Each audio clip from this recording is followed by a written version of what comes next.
Oh man, Chase. Listen, family, what's really good right about now? You're just gonna get introduced here to another Talk with the Titans, Scattered Minds, Link Up. Oh man, it's gonna be a powerful, powerful show today. We've got the heavy hitters, as you already can see. You know, we've got my man right now, Scattered Minds up in the building, as well as Rap Raven. So you already know what time it is. You already know. Bro, who's this? There's Timmy. What's good? What's Can you hear good? me? Yeah, yeah. Greetings and blessings. How's everything? What's good, man? Blessed. Bless up. Uh, What's the conversation? all right. Who gave you the link, my G? All right. Yo, that's my brother still. Sorry about that. Yo, mute your mic, Tim. What you say, brother? Mute your mic, fam. Mute your mic. Hold on. Let me I see. got him. So yeah. Scattered Minds, introduce the show and let's get it popping, man. All right. Sorry about that, man. Just jumped out of the room quickly, so I missed that little part there. But yeah, Scattered Minds show, link up with Kalam, Titans TV. You know how we do it. Today's show, we're talking about the conversation that's been going on from the park and recently about being black and being British and black British culture. And I'm on that. I'm not on British side, so it's gonna be a little interesting conversation with my brother Kalam. But we can disagree about being disagreeable, and that's what we're feeling. And you already know. So. And you already know. I'm British, baby. I'm British. Continue. There we go. So we could disagree about being disagreeable, and just have a nice, decent conversation about this. And but also I want to talk about actually a wider conversation going on from that about whether we as black people understand global politics, whether all communities understand global politics and the game being played. The question I want to ask is, if this is a game of chess, are you a pawn? Are you a king? Are you a knight? Or are you actually one of the people sitting at the table playing? And I think a lot for black people, I don't think as a community, I'd have to say, we're not sitting at that chess and we're not playing. Do you know what I mean? I don't feel like black people at that chess table moves politically or globally. And I think the reason why is something of a lack of education politically. But I want to talk about that's a wider conversation. But first of all, I want to talk about being black and British. And I want to, we'll just take it from there. And get your views. Shout out to the chat room. Hit the like button, share the video as much as possible. If you want to have a conversation with me directly or message me directly, just at Scattered Minds and I'll see it or highlight for me. Otherwise, you could always do a super chat and donate to Titans TV. But I got my boys in this room. I got my boy Major. He's out and about, it looks like, from his video, from his screen. And I got Rap Raven in the room as well as Titan. So we got a few intellectuals in the room. We should have a good conversation, but we'll also be sharing the link. So maybe we'll see if we get anyone else in the room who wants to have this conversation, talk about being black and British. But yeah, Titans TV's Scattered Minds collaboration. Let's take it. Oh wait, first of all, I'll come to Titans, come. I see you unmute your mic. Do your thing. I just want to say what I normally say. I'm trying to get this show to go like mad viral right about now, okay? This is going to be a crazy show. It's going to be mad informative. I think all of us here can share this show with somebody who has an interest in this, right? Because this is affecting not just us, it's affecting everybody, right? And this is a nice way that we can all come together and communicate and have that much needed talk that we need to have. So please, family, hit up the like button from now, straight off the bat. We have over 115 people tuned in right now.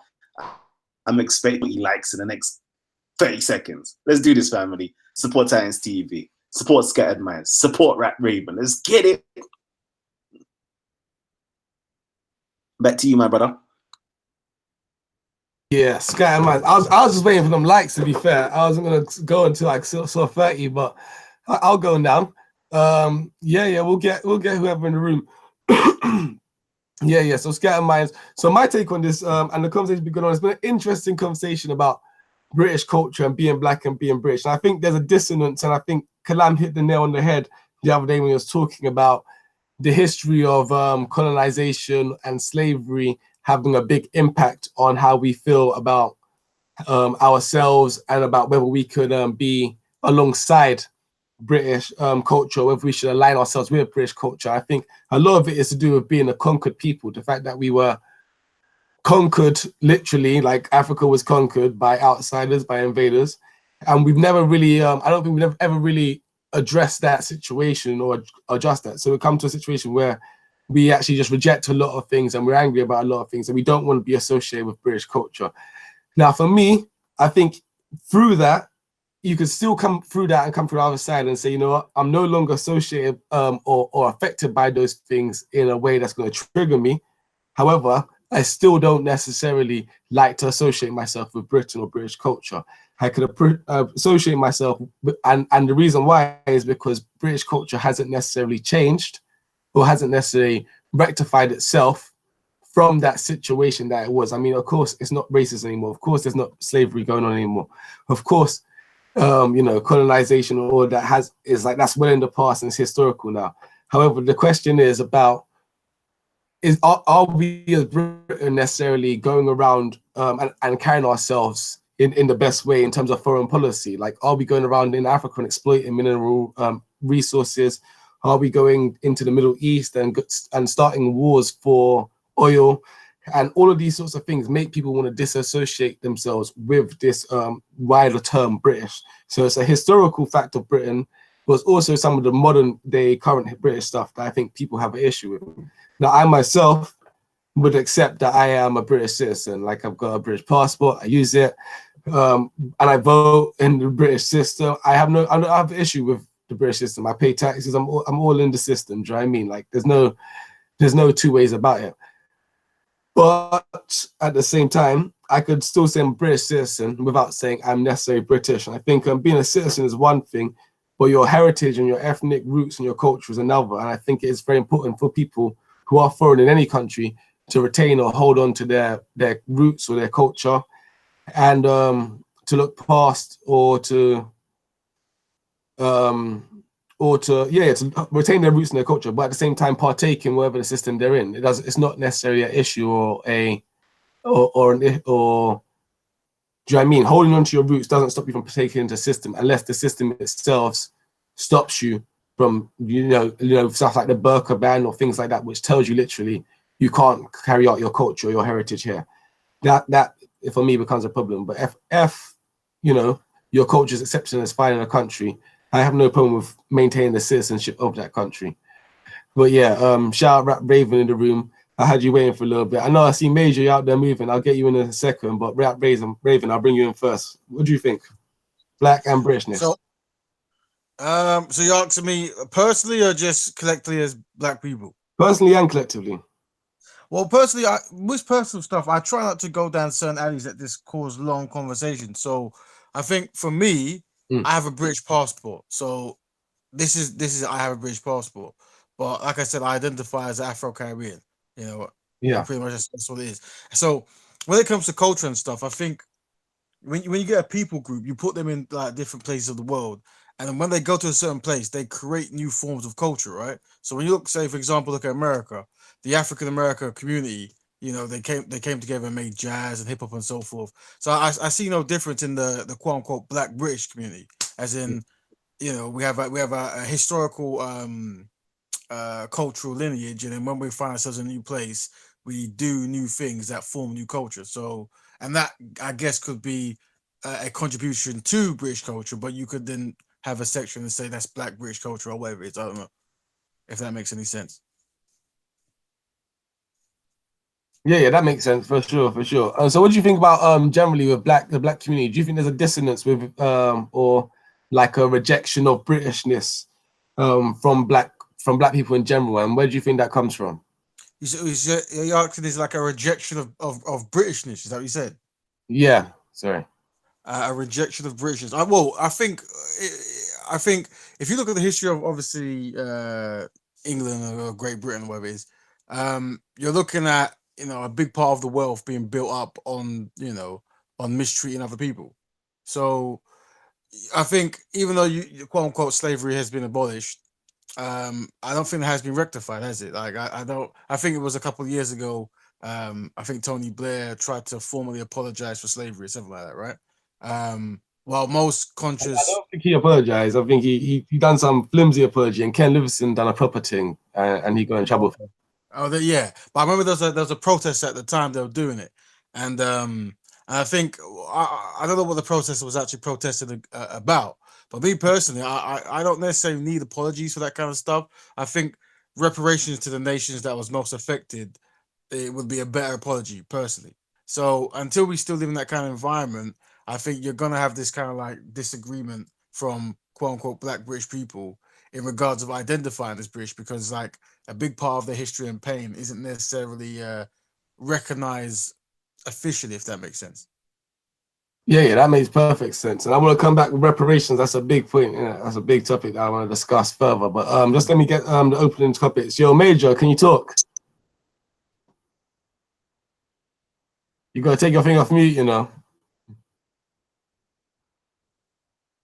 I'll let him figure this thing out. Take it off mute, and then you can talk. We can't hear you while it's on mute. But I think maybe you can't talk right now. All right, cool. Let me come to Titan. Are you still there? Well, if you're waiting for people, we can actually read some of the notes. So we have a Miss Southeast says, but to be fair, Raven, the British were the last into the Atlantic slave trade and the first out. So I think they want some credit for the concept of being the last to do it and the first to leave. So I don't know. I guess could you I guess to answer that, if you have a group of rapists, I guess if you have a group of rapists, I guess like the one who rapes the last out of the group and then leaves the first, then we should give that rapist more props than the other rapist. Is that how it works? I'm not too sure. Deal with them, Raven, but deal with the comments. Yeah, no, for sure. I'm not. Yeah, I mean, I had this sort of argument a lot. Yeah, for sure. One to British for stuff thing for doing the evil that they was doing. Yeah, I'm not. I don't really go for that, to be fair. But yeah, that's a conversation that could take us down another lane, to be fair. But I think, like you're saying, it doesn't like let's have the reparations conversation. Then like that's the biggest issue with, I think, the dissonance between Black people and the British identity is the fact that there's not been any repairing done to that relationship.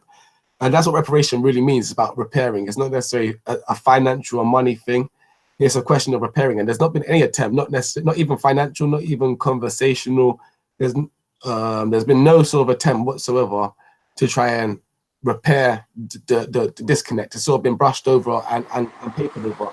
And so that's much of the issue that we have. You're Major, you're in the building, yeah? I'm in the building now. Can you hear me? Yeah, we can hear you. All right, basically, so my point is, right, what is British culture? Like, in order to answer all these questions, you will need to know what British culture is. So as Brother Man said, from an early age, from an early time with the British Empire and so on and so forth, it's been based upon oppression and slavery, etc., etc. But also what else happened is multiculturalism. So British culture really has always come from a foundation of being multicultural, to a degree. Whether it's been from ill terms or not, whether it's been started off by slavery, oppression, etc., multicultural has always been the output of it. So really and truly, people trying to like separate themselves from British culture, that's all well and good, but another part of British culture is multiculturalism. So when people say that Black people taking away their culture, or Asian people taking away their culture, if anything, we are enhancing British culture. Does that make sense? That's basically my point. Cover your mic there. And the last bit. Sorry, brother? You covered your mic for the last bit. I didn't hear it. What part didn't you hear? Don't worry, it's calm. I mean, it makes sense. So your point basically is that British culture is it's always been multicultural, and so therefore Black people shouldn't feel worried about losing their culture within it because we're enhancing British culture. But my point to that is the problem with that is there's a lot of dissonance that Black people have with British culture because of what Britain is, or what Britain represents historically and the past. And so although multicultural is a massive part of Britain, many people see maybe cultural imperialism as part of British culture, or Yeah, British. but then if you're going to say British, in like, what culture is? You're covering your mic, fam. Can you hear me now? Yeah. Right. So if you're saying that British imperialism is that as a culture in itself, again, what is British culture? Can we break down in simple terms what British culture actually is? Because to me, it is nothing. British culture is a void, and that's the problem. As soon as someone comes in the country and they have a culture, it's filling that void naturally because they actually have a culture. But I feel that Britain has a lack of culture, has a void of it. So people feel threatened when that void is being filled in, when really there's nothing there. I hear you. Raven, do you want to come in? Yeah, I've heard this before about like lack of culture in Britain. I think what it is, I think certain people, they have such a dynamic, a different way of being. Sorry, a different way of being, that when they look at other cultures, it might look like they're not actually doing much. I can't actually sit down and say that there is a pockets of people in Britain who don't have like distinct, unique cultures to themselves. But I do think that when you compare it to some others, it might be overlooked. So I don't necessarily agree that they have a lack of culture. But then I think also some people tend to more focus on the historical destructive parts of certain cultures, and they probably push that to the foreground. Do you know what I mean? But with me, I mean, I have my culture, and that's really what I focus on. To be honest, you would have to get a British culture practitioner, to come on the show and describe their culture for us to go, yeah, that's culture. But I couldn't tell you. I hear you. All right, cool. I think we do have a joiner to the show. I wonder if there's someone who does call himself Black and British, or if they're just here to defend British culture. EBM, extremely. Oh yeah, I can't see your full name. What are you saying, brother? Yeah, hello to everyone on the panel. Yes. I think it's just what everyone Yeah, I just think it's what everyone identifies with, as in where their morals and principles come from. I personally don't agree with the phrase black community, for example, because I don't think a color or a skin tone identifies a person's moral code or principles. So I think it depends on a person's their moral code and principles, and how you would identify that. So for example, I'm a Muslim. Yeah. Are you black, by the way? Yeah. Cool, carry on. Sorry. So I'm a Muslim. And what makes me a Muslim is my moral codes and principles that come from Islam.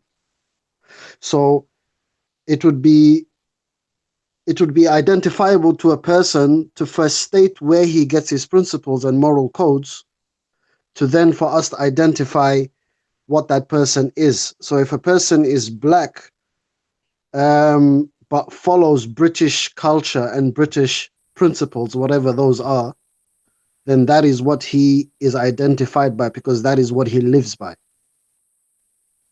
So for me, it's not about color or skin tone. It's about how do you live your life? According to what principles do you live your life? And that is how I identify you. So that is how I judge you. So I judge you based on your principles and your morals and your actions, rather than what you look like. That's all I wanted to say. Cool. Thanks for that input. And you can stick around as well if you want. Rap Raven, do you want to come in? Yeah, well, I understand what he's saying. I think he's clearly identifying that certain people live by certain codes or certain like pre-written like scripts, where once they identify that certain group, okay, that's what they do. I think if you don't subscribe to those religious kind of scripts, you have to then declare yourself. So that's where the conversation comes, like, what's your value system? So I think when you meet me out and about, I should be able to clearly define, what motivates me, what I'm working towards, the do's and don'ts.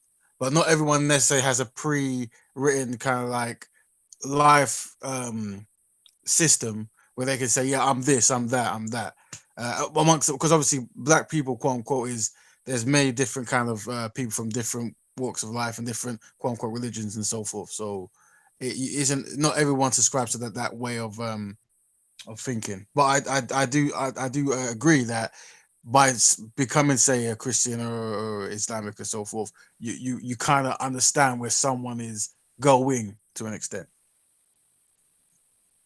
Yeah, that's why I think when we say black community, we need to be more specific, because there are different types of black people. There's Muslims, there's Hebrew Israelites, there's Christians. So I think when we overgeneralize the black community, we need to be specific as to who we're talking about. That's all I'm trying to say. Definitely. And if I quickly, okay, my good brother Gain Knowledge has dropped us a question. And it says here, is this about British values, history, culture, or citizenship? Because it's not necessarily linked. I am a British citizen, but have different culture. Happy to be Brit. Cool. Cool. Thanks for that question as well. Sorry, I didn't see that. So yeah, tag Titans TV or tag me. I'll try and pick up all your questions as well. But that's a very, very good question, and it will give this conversation a little bit of context of where we're going. Shout out to Witness Speakers Corner. Thanks for joining the room. If you just mute your mic for a second, I'll bring you in as soon as possible. But yeah, I would say yeah, but generally when we talk about your major. black people talking about diaspora, no? Yo, Major, mute your mic for a second. I'll come back to you. Yeah, sorry. So as I was saying, this is about British values. So I would say it's a question of all of those things, to be fair, but I'd be very specific in terms of you being happy to be a Brit Cit. I would say I'm similar to you, and so I'm probably not so happy to be a British citizen. I'm very happy for the values or the benefits I get here in the British system. I think living here in Britain obviously gives me a lot of benefits that I wouldn't get anywhere else in the world. However, I would also say there are some issues with that, because I also think my ability to change things here in Britain are limited, especially as a black British person. I think there are some drawbacks to being both black and British here. I think the Windrush scandal has shown us sort of there's first class and second class Brits in the government's eyes. And I think the way Britain handles itself around the world makes me concerned about my British citizenship. But otherwise, I'm generally happy to be a British citizen, as well as I'm happy to be, African Caribbean. And I would go more by African Caribbean than I would by Brit or British citizen. But yeah, I think all of those things are intertwined: culture, citizenship, and British values and history. So yeah, that would be my answer to that. Also, shout out to Emblane Films. Sorry, I just seen you donate £5, €5, and I gotta put my glasses on in a second.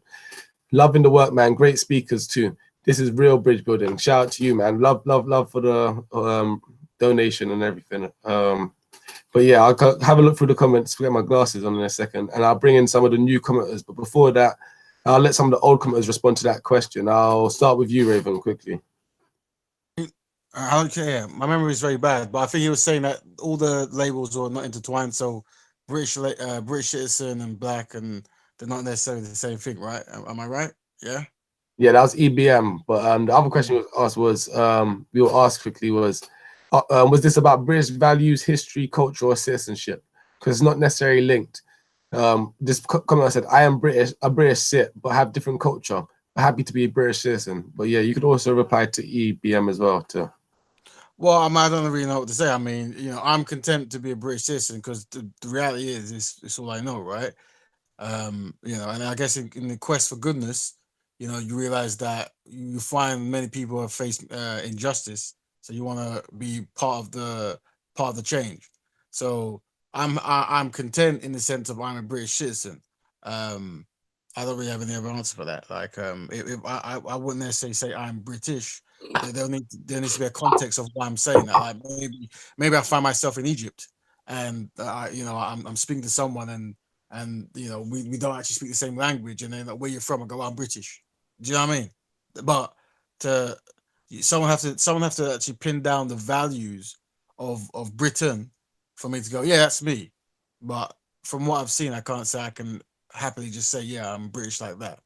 You know, I still identify as Afro-Caribbean or African or whatever, or Black, British. God. I was wondering if you want me to drop you the values of British culture. Oh yeah, Ty, we're ready when you're ready. Go on. Oh man, you know what? Yeah, I usually, you know what? Let me see if I can actually find it. But basically, there's 5, specific values or prominent values inside of the British culture. The first one is to do with the law of it's to do with democracy. The second one is to do with the laws. The third one is to do with tolerance to people's religion, God, culture, etc. The fourth one is to have respect for your fellow man, and the fifth one is your individual liberty. But let me find it. I know I have it somewhere. Let's see if I can just bring it up for you. Yeah, So there you the go. respect I one know. is the respect one. Sorry to jump in, just to add to the flavor. The respect one is one I'm looking interested. That's the one that seems to really get my attention. If you're gonna cover them, the respect area, can we cover that? Because I think respect's a good value to have, and let's see if the British have historically been respectful. Let's go. Okay. So yeah, there it is. Let me see. Am I showing? Am I being shown? Yeah, there you go. So there you go. You have a nice thing done by Plume, where it has it there. So your thumbs down or thumbs up, where you have the ability to actually vote in this democracy. You can have your Mhm. say. The rule of law, as well as tolerance of different cultures and religion. The tallest pointing to God, it says mutual respect, and as well as individual liberty. These are that modern, I would have to say, modern British culture is built upon. Mhm. I'm not too sure how far back this spans, because of course we all know that culture is a process. It's something that's always evolving and always changing. Culture is not something that stays static. It changes with each generation. Mm. Right. So I'm looking at this diagram. If you don't mind me jumping in, and there's the mutual respect. That's the wedding finger. Am I right? Uh, this Correct. kind of yeah. So I would say that from time we identify as Black British, we have to ask, do we feel like there is a mutual respect for our community or for our history or what we've been through? And that's the question, isn't it? Do the Black people on the panel feel like the British society collective or the powers that be have mutual respect for the Black community? And that's the question. Yeah, I would jump in and say that's the question indeed, and I would argue that no. I think if we go back and look at the entire scandal of Windrush, I think what you see clearly is that the Black community wasn't or hasn't been respected or given that respect in regards, or the African Caribbean community in general, in regards to citizenship or mutual values in terms of being treated respectfully. I think if you look at over the history of Black people here, it's been a struggle after struggle. If you go all the way back to the 70s, 60s, I mean, from the moment we got here on Windrush, people were put in some dingy basement, somewhere in South London after being promised, housing and all these other things. And then from there, it didn't get there. There was racism, there was the National Front. Every right that we got here in Britain wasn't given to us as a result of being citizens, as we were, citizens of the empire, even going further back. It was as a result of us having to fight for it. So I think that those British values, although they might apply, it's kind of like the American Constitution, like during the time of slavery. Yeah, it's very nice saying that, all men are born equal and free, and etc. But if you got after slavery, if you got Jim Crow laws going on, it doesn't really mean anything, does it? And I'll open up to anyone. I know we've got some new people in the room. Witness at Speaker's Corner, and Sister 99er. Hi. 90 for 99. 90 for 99, man. That sounds a bit dodgy, that other one. Peace to the Queen. And real quickly, I think that we need to learn how to separate things at times, because asking whether the British have respect for Blacks, and for me, that just shows the disconnect in our minds, where we don't view ourselves as being part of the British society, and we're actually saying, you know, British Asians or British anywhere else around the you know, all the different ethnicities in the UK. What we're specifically saying is the indigenous English. That's what we're really saying. We're saying, does the white culture or the English culture respect Black people or Afro-Caribbeans? I think that's what it really is, rather than whether British values respects or British people respect, you know, Afro-Caribbeans or Blacks. Well, what wasn't the question is, do you not see yourself as like British? And then we said, well, what is it to be British? And then someone said values. And then we then read the values and we then questioned, well, in order for these values to actually stand up, are people all inclusive of these values? And then I think the argument was that, no, not at the moment. We're still working at it. I mean, I think that's where we're at, right? I mean, am I incorrect in my analysis of that? No, I think, yeah, I mean, they're both fair points. I think you're correct to say that, yeah, that's where we're at with it.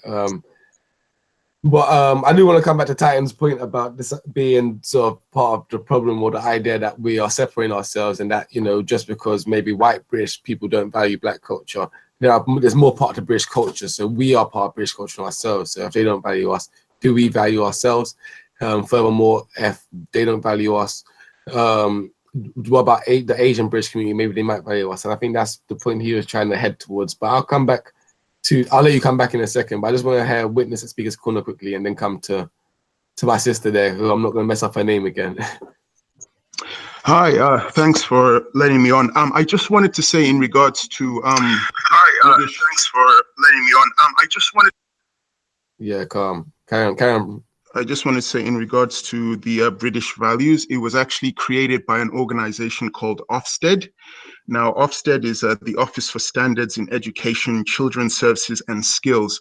And they've been trying to promote this idea that British culture basically means things like individual liberty, rule of law, democracy, mutual respect for religions, and mutual respect for people who don't follow religions. But the point of the matter is, it's something very new. So it wasn't something that was openly taught in schools like back in the 80s or the 90s. So there seems to be a propaganda program going on where they're trying to promote this and make people think that that is what British culture is. But it's not something I think even most British people are aware of, because it's quite new. In the last 3 or 4 years, Ofsted have been trying to push it in schools. So I don't think it's something that can be really trusted as being the truth as to what British culture actually symbolizes, because then you'd have to ignore the history of colonization, slavery, which was very much part of the British culture. And the British culture felt that it was their superior right to go across the world, dominate everyone, and prove that the British and they had racial superiority and cultural superiority. So I don't think we should really take what Ofsted is trying to promote as just false propaganda, basically, or just absolute rubbish. In regards to whether a Black person can be British, I believe they can, because I believe being British means also involves things like linguistics, the language, the cuisine, living in a country all your life. I mean, in simple layman terms, if I was to go back to an African country and open my mouth and start talking, they would see me as being British, even though I see myself as coming from that African country where I'm from. Just my mannerisms, which I had picked up subconsciously, the way I speak, and even maybe what I want to eat. I know it sounds very childish, but you might get somebody who's only interested in eating certain English cuisine, Anglo-Saxon English cuisine, and things like this. So it is actually possible to see yourself as British and be Black. Whether I agree with it, I don't think it's really my place to say. I think people are entitled to feel the way they want to, because they might be completely out of touch with an African or a Caribbean country as well. So I might come into contact with someone from, say, St. Lucia. Their parents are St. Lucian, but they've lived in England all their life and they see themselves as English. Who am I to now tell them, no, you're not English, you're not British, you're from St. Lucia, when they don't feel St. Lucian? So that's basically what I've got to say so far. Thank you. Let me, Evie, just 1 second. Let me get Big Bro. We've got the heavyweight right now. So I definitely want to have Big Bro chime in on this one, please. Yep. Big Bro, if you're there and you're available to speak, I'm not too sure if you had anything to say from tuning in via the comment section. All right. Let me go back in then. All right. Go on, Scattered Minds. Do your thing, G. Yo, shout out to everybody who just joined. A shout out to Big Bro Heavyweight. Like, first time being on Hangouts with you. I've seen a couple of your videos from back in the day. So shout out to you for sure. Also, and anybody else in this topic or in the comment section, if you want to come to the conversation and present a different view or a diverse opinion, we always want to hear, clashing voice. We don't just want to be here in an agreement shop, just nodding. And we definitely don't want to all, jump on Kalam. But and shout out to Witness the Speaker's Corner. That was a very strong point. I was gonna do that. I was just looking into who came up with that whole idea about what do you call it? Who came up with them 5 British values. I thought that was a new thing anyway, but I didn't come up with it quick enough. So thank you. Ofsted, as we know, it's a government office. They claim to be independent, but it's a government office, and those values are set by the education secretary, the education department, etc. And so that will come from conservative political ideas, and I think the conservatives have been keen to try and push this idea of Britishness to combat sort of, to try and actually promote their own sort of position or their standing in the world. And actually, quite interestingly, to talk about the Conservatives, we've got Shaun Bailey, who's now the Conservative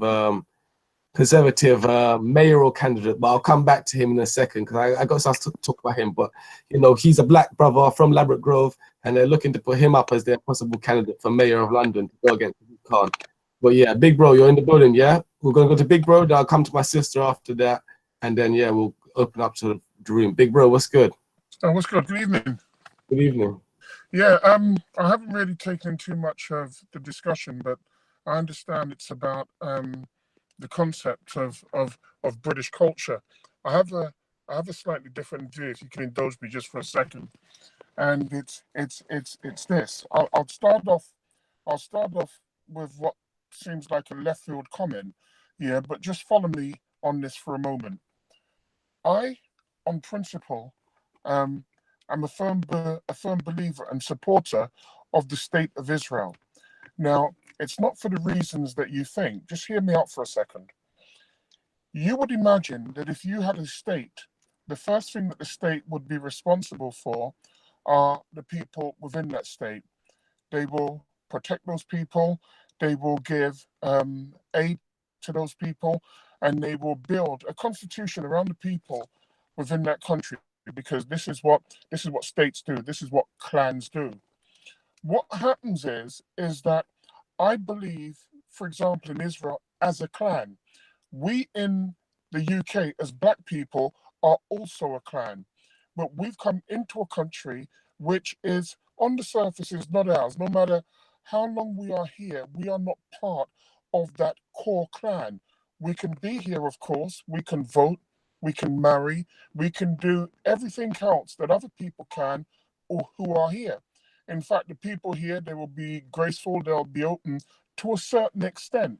But if we don't understand at its core that clans run this particular world and clans look after people in the first instance who are just like them, I'm a little bit taken aback with how sometimes we as a people seem to be begging for acceptance from other people.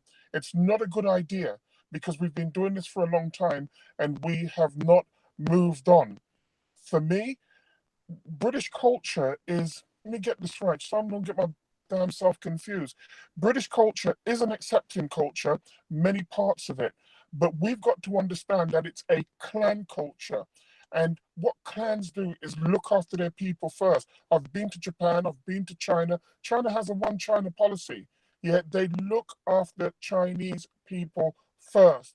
And if we are looking at establishing ourselves anywhere in the world, we have got to get a connection back to who and what our clan is. We have been completely cut off from our history. It's difficult to build a clan when you have been cut off by your history. And then what then happens is that you seek to want to enjoin yourself onto other clans, and then you start making demands of that clan. And if somehow that clan is going to act on the best interests of you and not of themselves, which is why I go back to Israel. Whilst you might be upset with a lot of what Israel does, Israel and Israelis ensure that their clan is looked after first. I hear you, big bro. Thank you for that contribution. There's so much I want to come back on, but I'm going to respect what I said earlier. I'm going to come to my sister. We've also got some new joiners in the room. Shout out to that. And before I come to you, sisters, just quickly say, please hit the like button. And if you've already hit the like button, please share this video. Let's get more people in here and let's get this show popping. Also, if you haven't done it yet, click on my channel, Scattered Mind Show, and subscribe, man. Like that is, we got some good videos. I dropped a good video today with me discussing with the owner of Black Eyes TV about the black family and some issues there. But let me come back to this conversation here. But yeah, subscribe to Scattered Minds if you haven't done it just yet. And to my sister, 9 to 99, I have no idea how to say her name properly. You gotta tell me.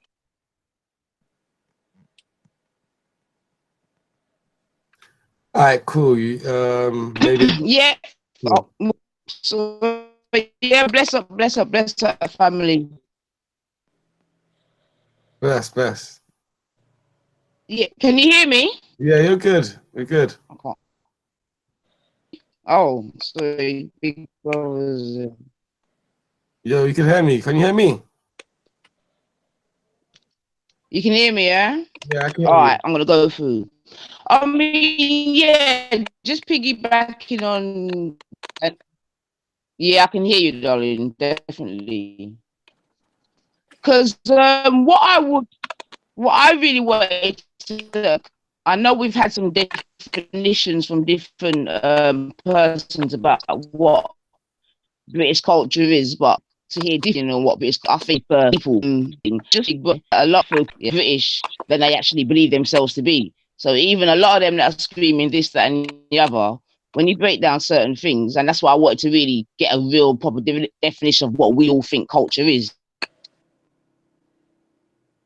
All right, thanks for that, sister. I think yeah, we should have a discussion and widen out what culture actually is. So I'm just saying, and so I got a little bit confused there. But let me come back to you in it. Let me just come back to you because I want to say something on what Big Brother says, but I'm gonna come back. But I do want to think on what people think culture is, because I think that everyone's definition might be different, and that's probably one of the problems.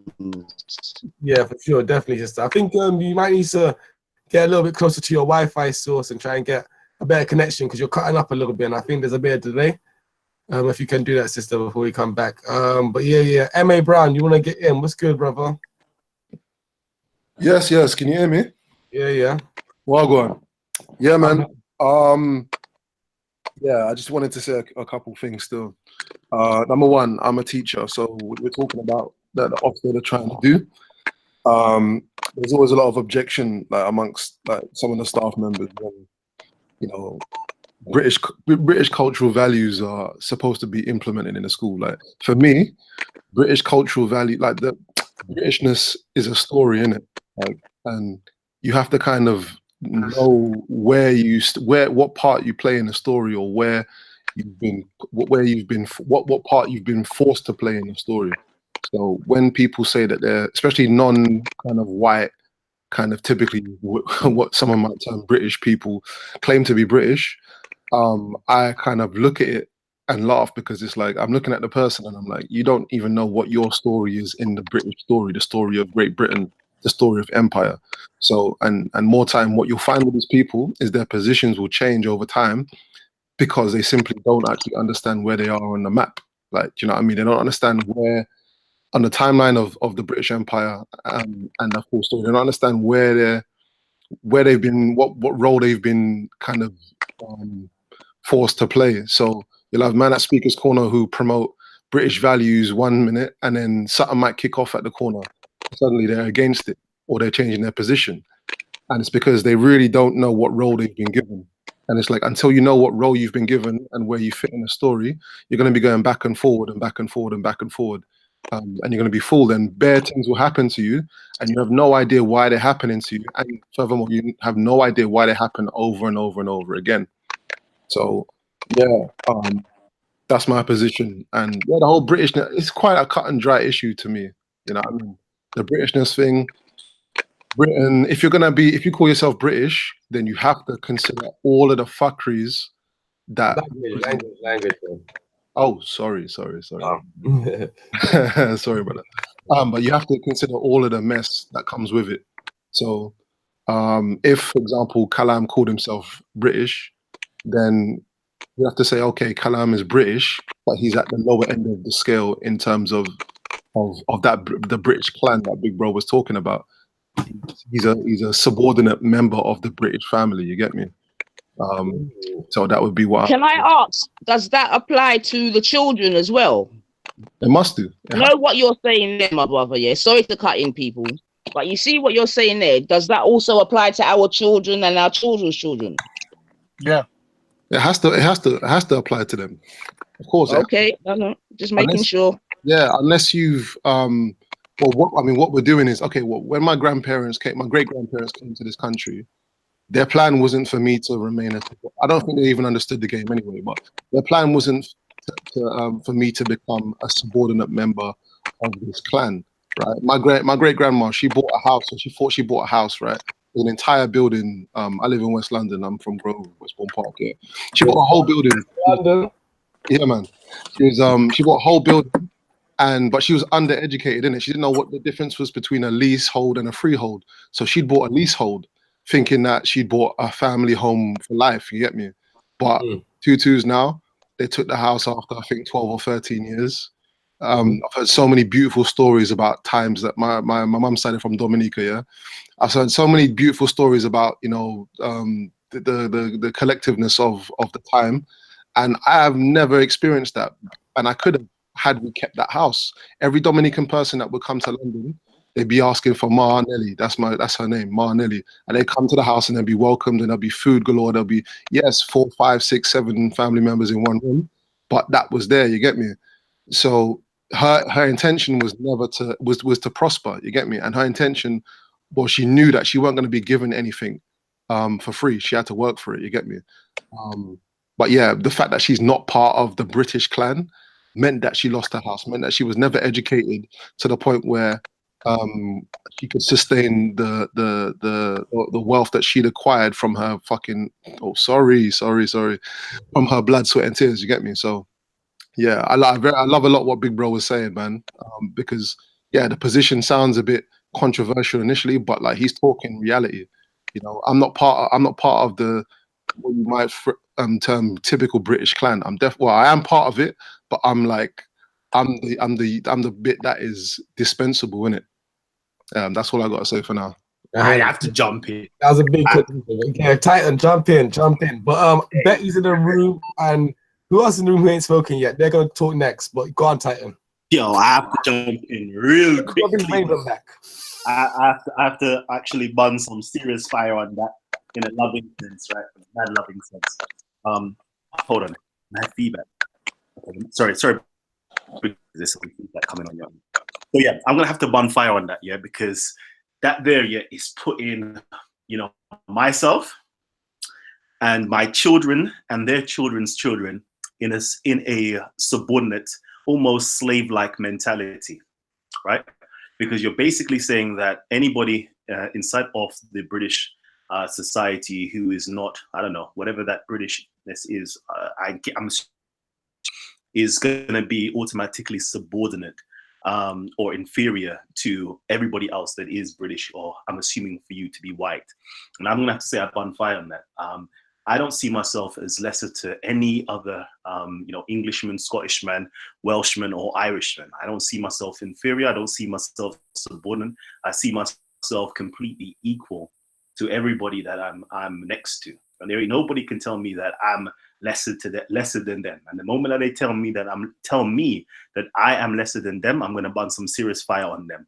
Because I'm a proud king, right? Every Englishman know that, say that his home is his castle and he's the king of the castle. So when I say I'm a king, best believe I'm a king in that respect.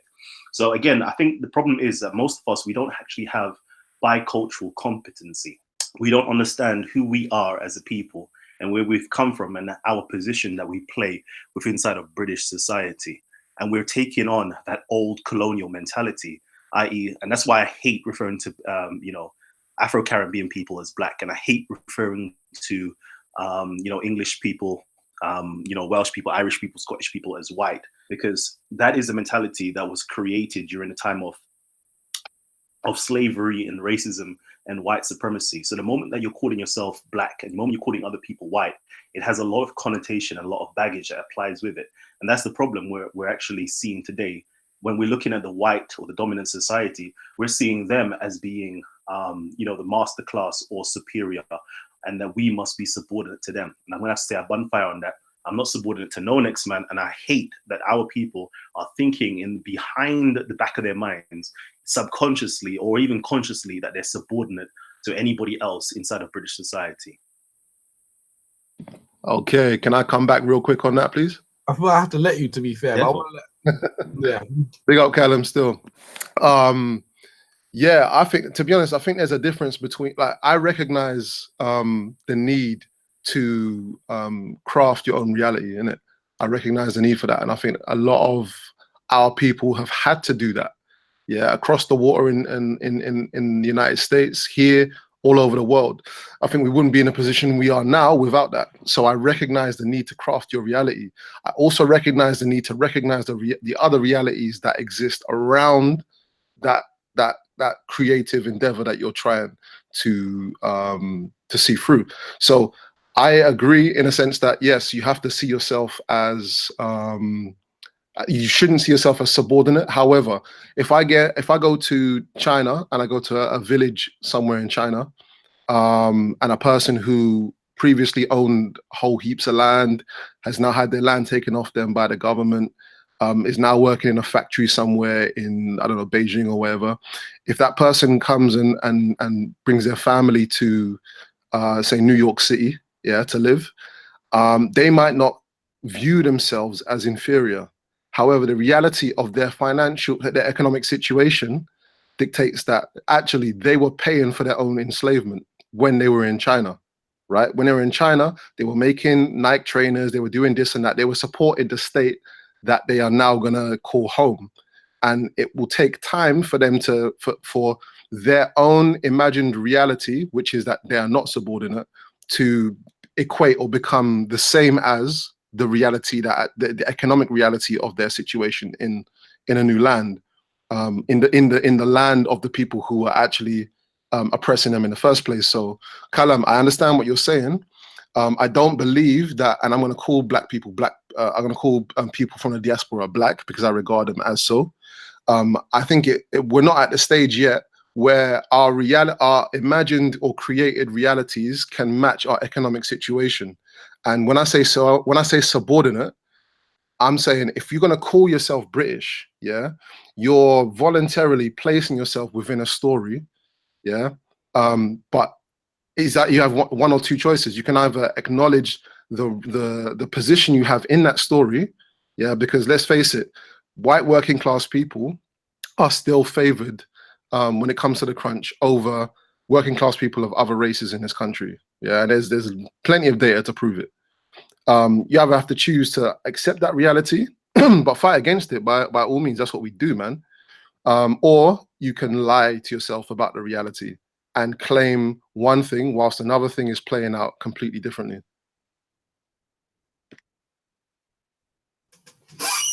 I don't know if Kalam wants to come back to that, but I'm going to keep the conversation moving on. But we're going to come back because I got a couple things I want to respond to overall. But I want to let everyone get in the conversation. We've got some new joiners, Kelly and Betty. Betty, jump in first, and we're going Raven. Actually, let me come back to Raven quickly. Then we'll come to you, Betty, quickly, because Raven's been silent for a while. Raven, you still there? Let me just unmute it. Yeah. No, I've just been listening. Yeah, no, I mean, I think everyone's dropped some good points. Callum,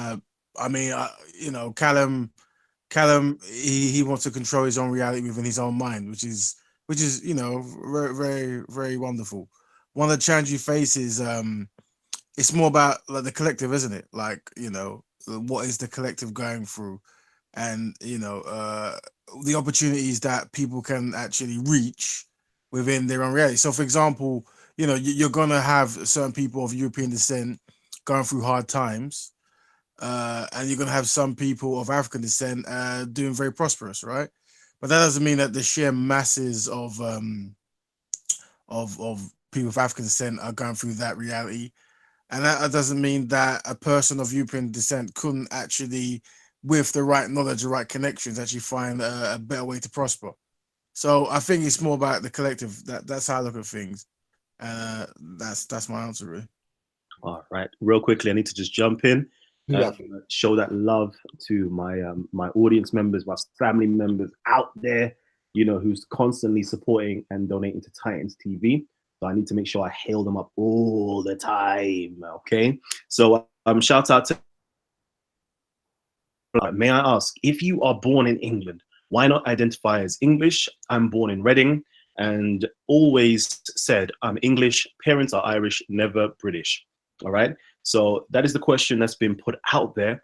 And I just want to say thank you again. Again, if you want to gain our attention, you can simply hit the super chat button and I'll make sure every single super chat you know, topics or comments and questions is actually read out. But another way to get in contact with us is to also tag Titans TV or Scattered Minds. Okay, Titans TV or Scattered Minds, and I'm sure one of us will actually highlight it and read it out to the rest of us. Okay, so thank you again for supporting Titans TV and donating, and don't forget to hit the like button, baby. Don't forget to hit that like button. Let's get it. Yo, yeah, best for that, Kalam. And best for that super chat. I'm gonna come straight to Betty with that question. How you doing?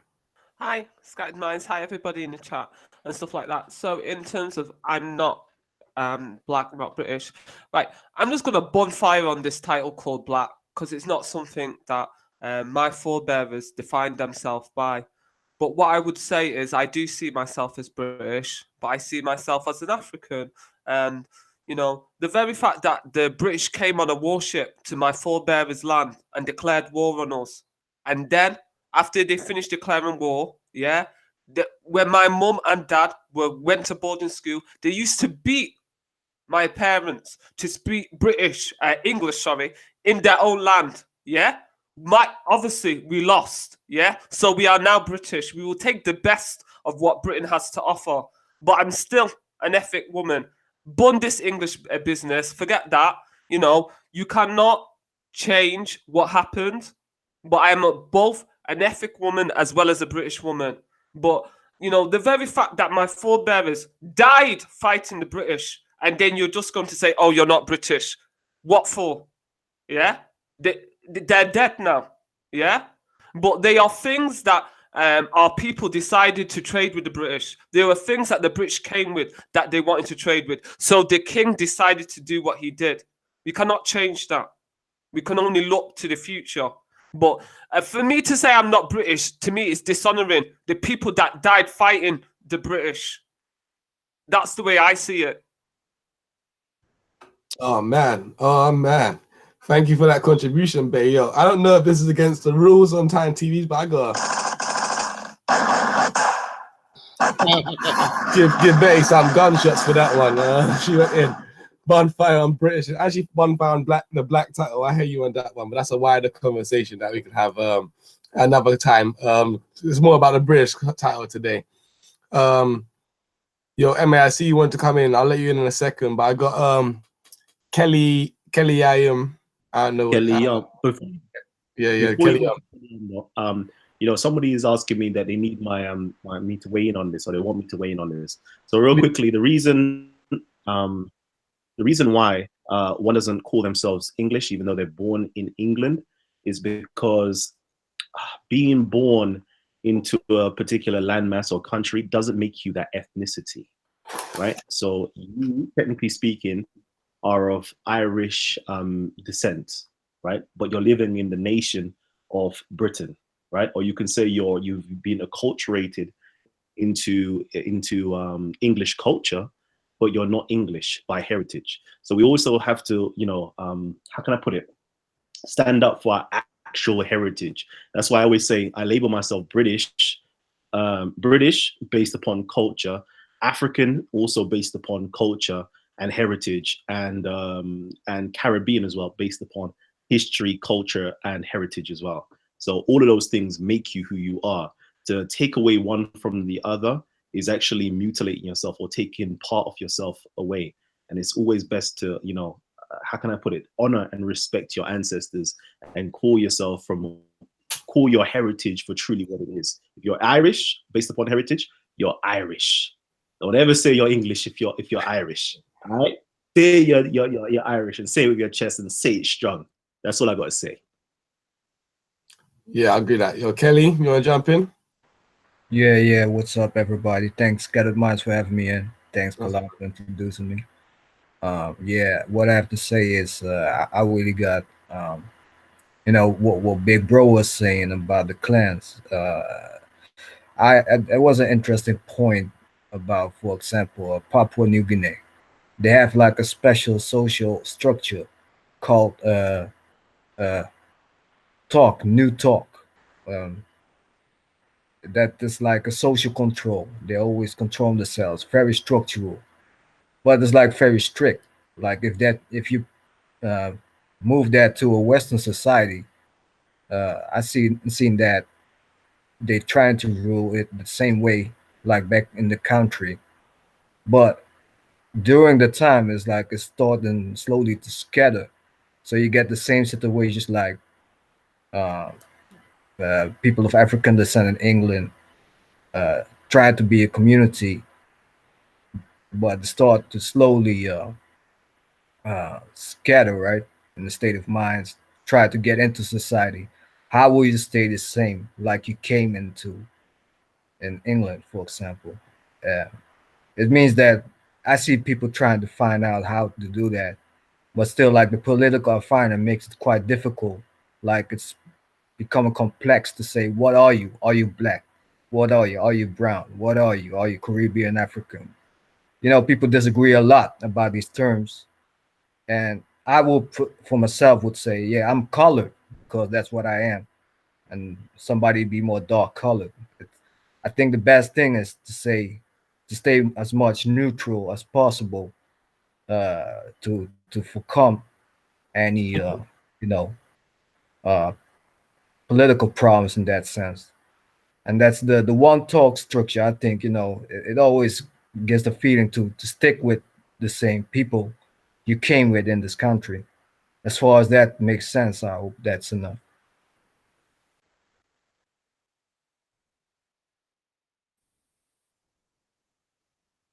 You're coming through, yeah. Sorry if I jumped you on there for you. You was cutting up a little bit, so I thought you had finished speaking.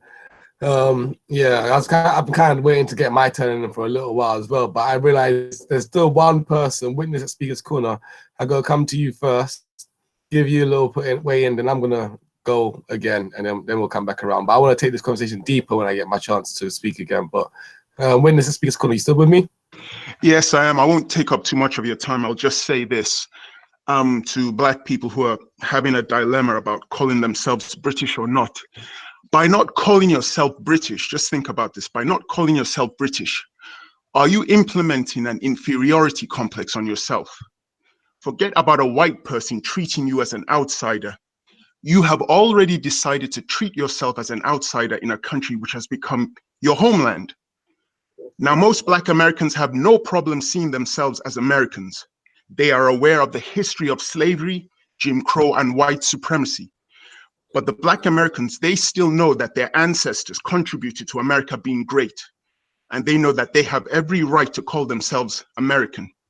Many Black people have contributed to this country in helping this country to be successful. And I believe that the Black people who live here have every right to call this their country. It's their birthright. They have every right. They shouldn't feel inferior or feel like they're somehow insulting their ancestors by calling themselves British. That's all I have to say. Oh man, oh man. Yo, gunshots for Preston as well. I think that was pretty impressive. A robust response. So you got that fire. My position separate to that, but I think that was very strong of a response and a statement. I think it's very important that we have all sides to a conversation. So now that I've been, let everybody get this say and their talk, I get to step off. Big Bro was support of Palace of Israel, as it was, because of the clan mentality and the reality of what he's talking about of clans and the world being clan-like, as he put it. And I suppose the point that he was making, I think, I'm not sure quite specifically, so I wish he stayed in the room because I don't want to misrepresent his point. But I think part of the point that he was trying to make was that, you know, Britain still is a clan, behaves as a clan mentality, acts as a clan mentality, as a nation with a clan mentality. And so therefore, if we try and join the clan, we're always going to be at a lower point. I think that's his argument. I'm just trying to summarize it and get to the gist of it. And I would agree with that to a certain extent. I know Kalam already came and argued against that. But I think the reality is, and even with Preston's point there, witness speaker's corner's point there, it makes sense to a certain extent when you say we're already making ourselves outsiders from our home country. But I think that if you're doing it from a place of emotional, irrational upsetness, like I'm upset about like history or past, I'm just going to be angry and lash out at Britain. And I think that's where much of this comes from. I think that's the wider conversation, the deeper conversation that I want to get to is why do so many Black British people disassociate themselves with Britain? And is it logical to do that? Is there a reason? Are we misunderstanding global politics in the world as it is right now because we're too caught up in emotions? I think that is definitely true. I think we are caught up in emotions and we're not really focusing on the bigger issues or the bigger problems. But I don't think necessarily calling yourself British or not is one. I think you could still be, you know, value yourself, value your British citizenship without necessarily, you know, wanting to associate yourself with Britain. You could say, I'm making an objective political decision.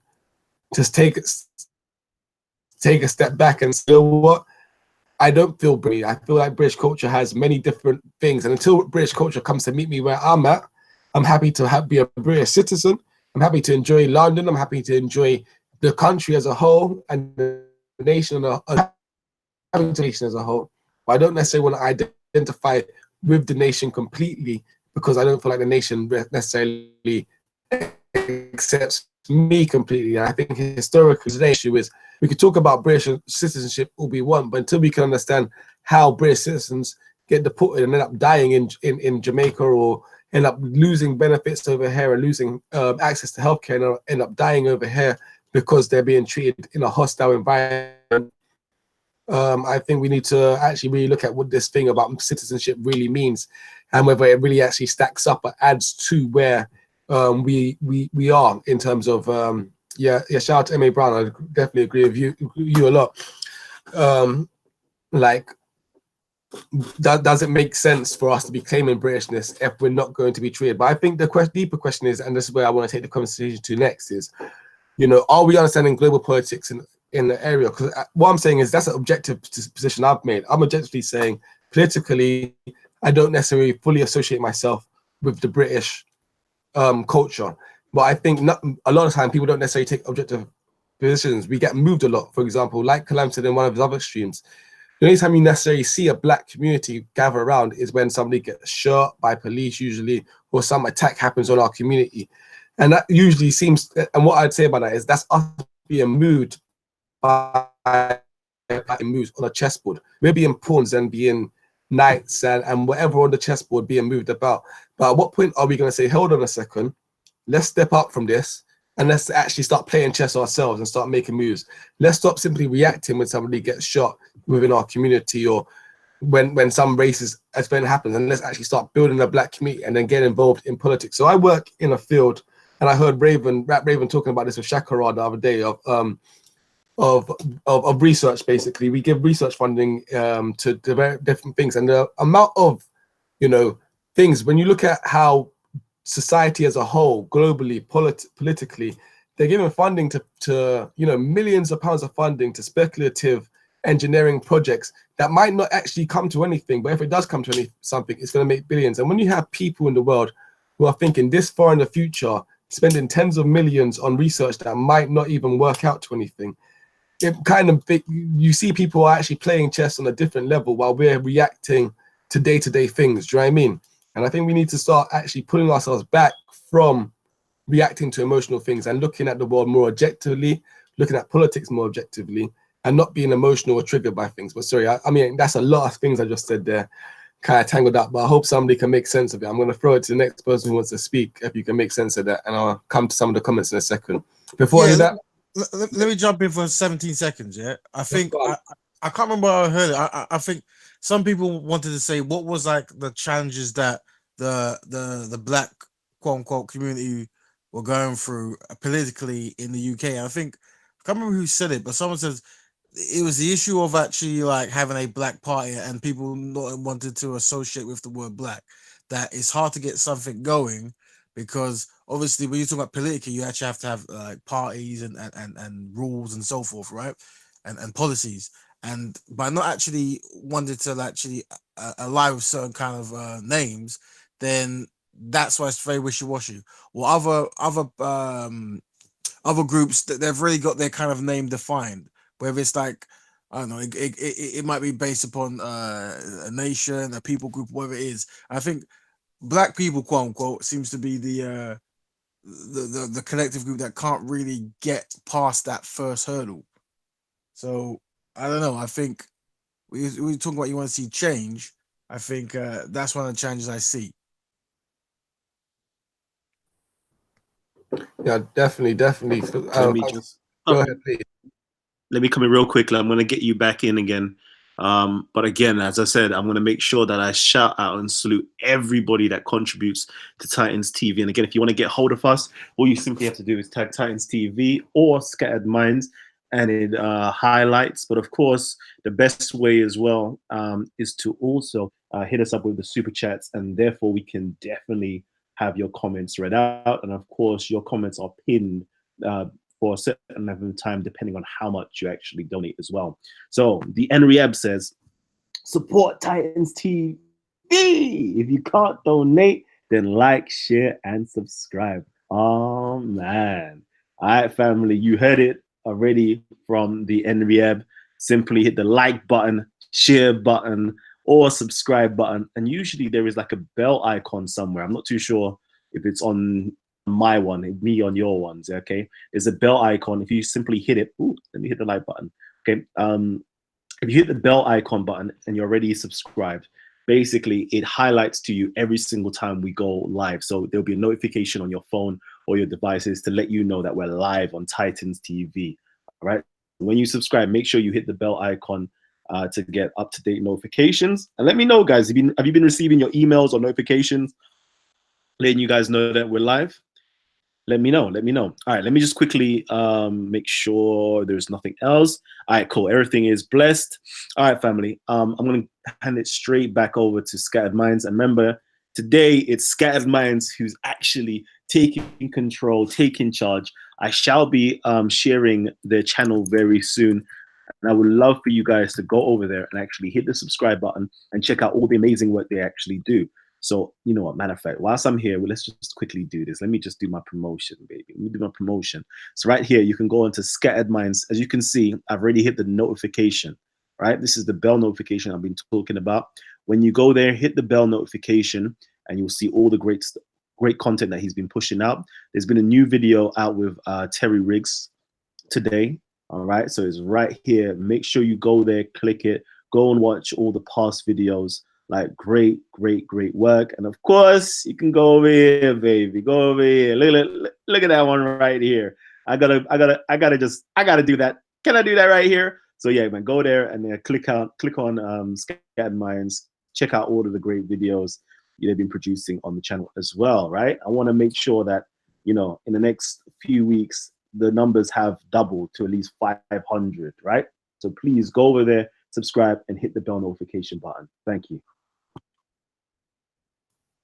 Oh man, shout out to the Titan for that promotion, bro. You can't pay for this kind of stuff. That was beautiful. Thank you for that, brother. And also I want to shout out that comment because really your super chat said exactly what I said. If you can't gonna say myself, if you can't donate, please press the like button and share this. We're trying to bring you some informative conversations and trying to do more of this within the community, to be fair, and actually spread the conversation and enhance it further. Before I go, I got a comment, and like the Titan said earlier, if you want to get to us, just super chat or at us. The best way to do it is super chat. We'll see that one straight away. With ats, it was a bit difficult because the chat's moving fast, but I will try and scroll back through and catch you, but sometimes I'll catch you out of context. Shout out to Miss Southeast for tuning in and contributing so much. I do appreciate it a lot. You say, it sounds like I'm trying to do what the Islamics are attempting to do within British politics. I'm not sure. You'd have to tell me what the quote unquote Islamics are doing within British politics. No, I don't.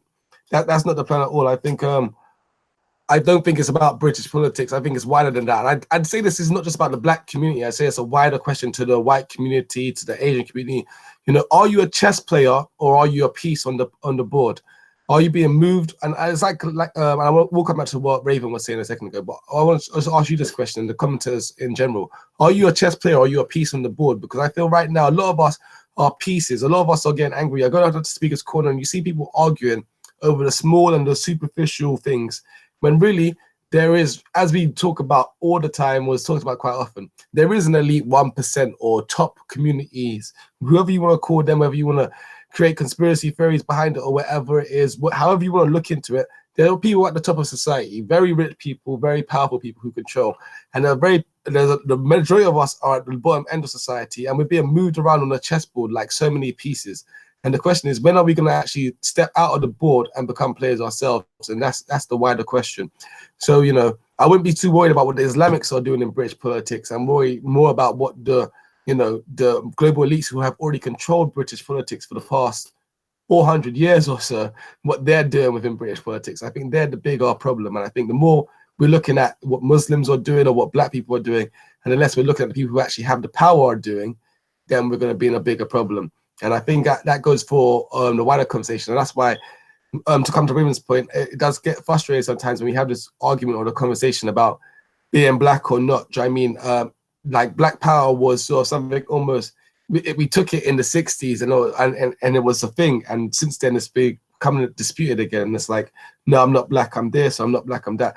Regardless of what you are, it's about a unification of a point so we can actually be players, and let's not get distracted by differences which don't need to be there necessarily. Now, I do understand Africa's not a monolith. I do understand that sometimes black culture could get painted as American culture, it get painted as Jamaican culture or one culture, and it starts overlapping other people who happen to be black's culture as well.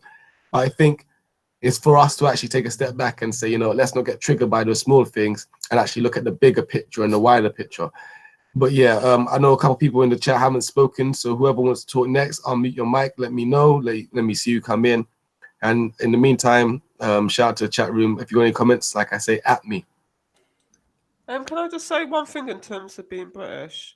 That, you know, if you worry about the colour thing and whether or not Africans are British or black people, the fact of the matter is you can go to Africa and you will see these Western Europeans and they roll around the place like they're African. They don't even dare not say that they're not African. Their forebears are only been on the land for about 200 years, 400 years, yeah?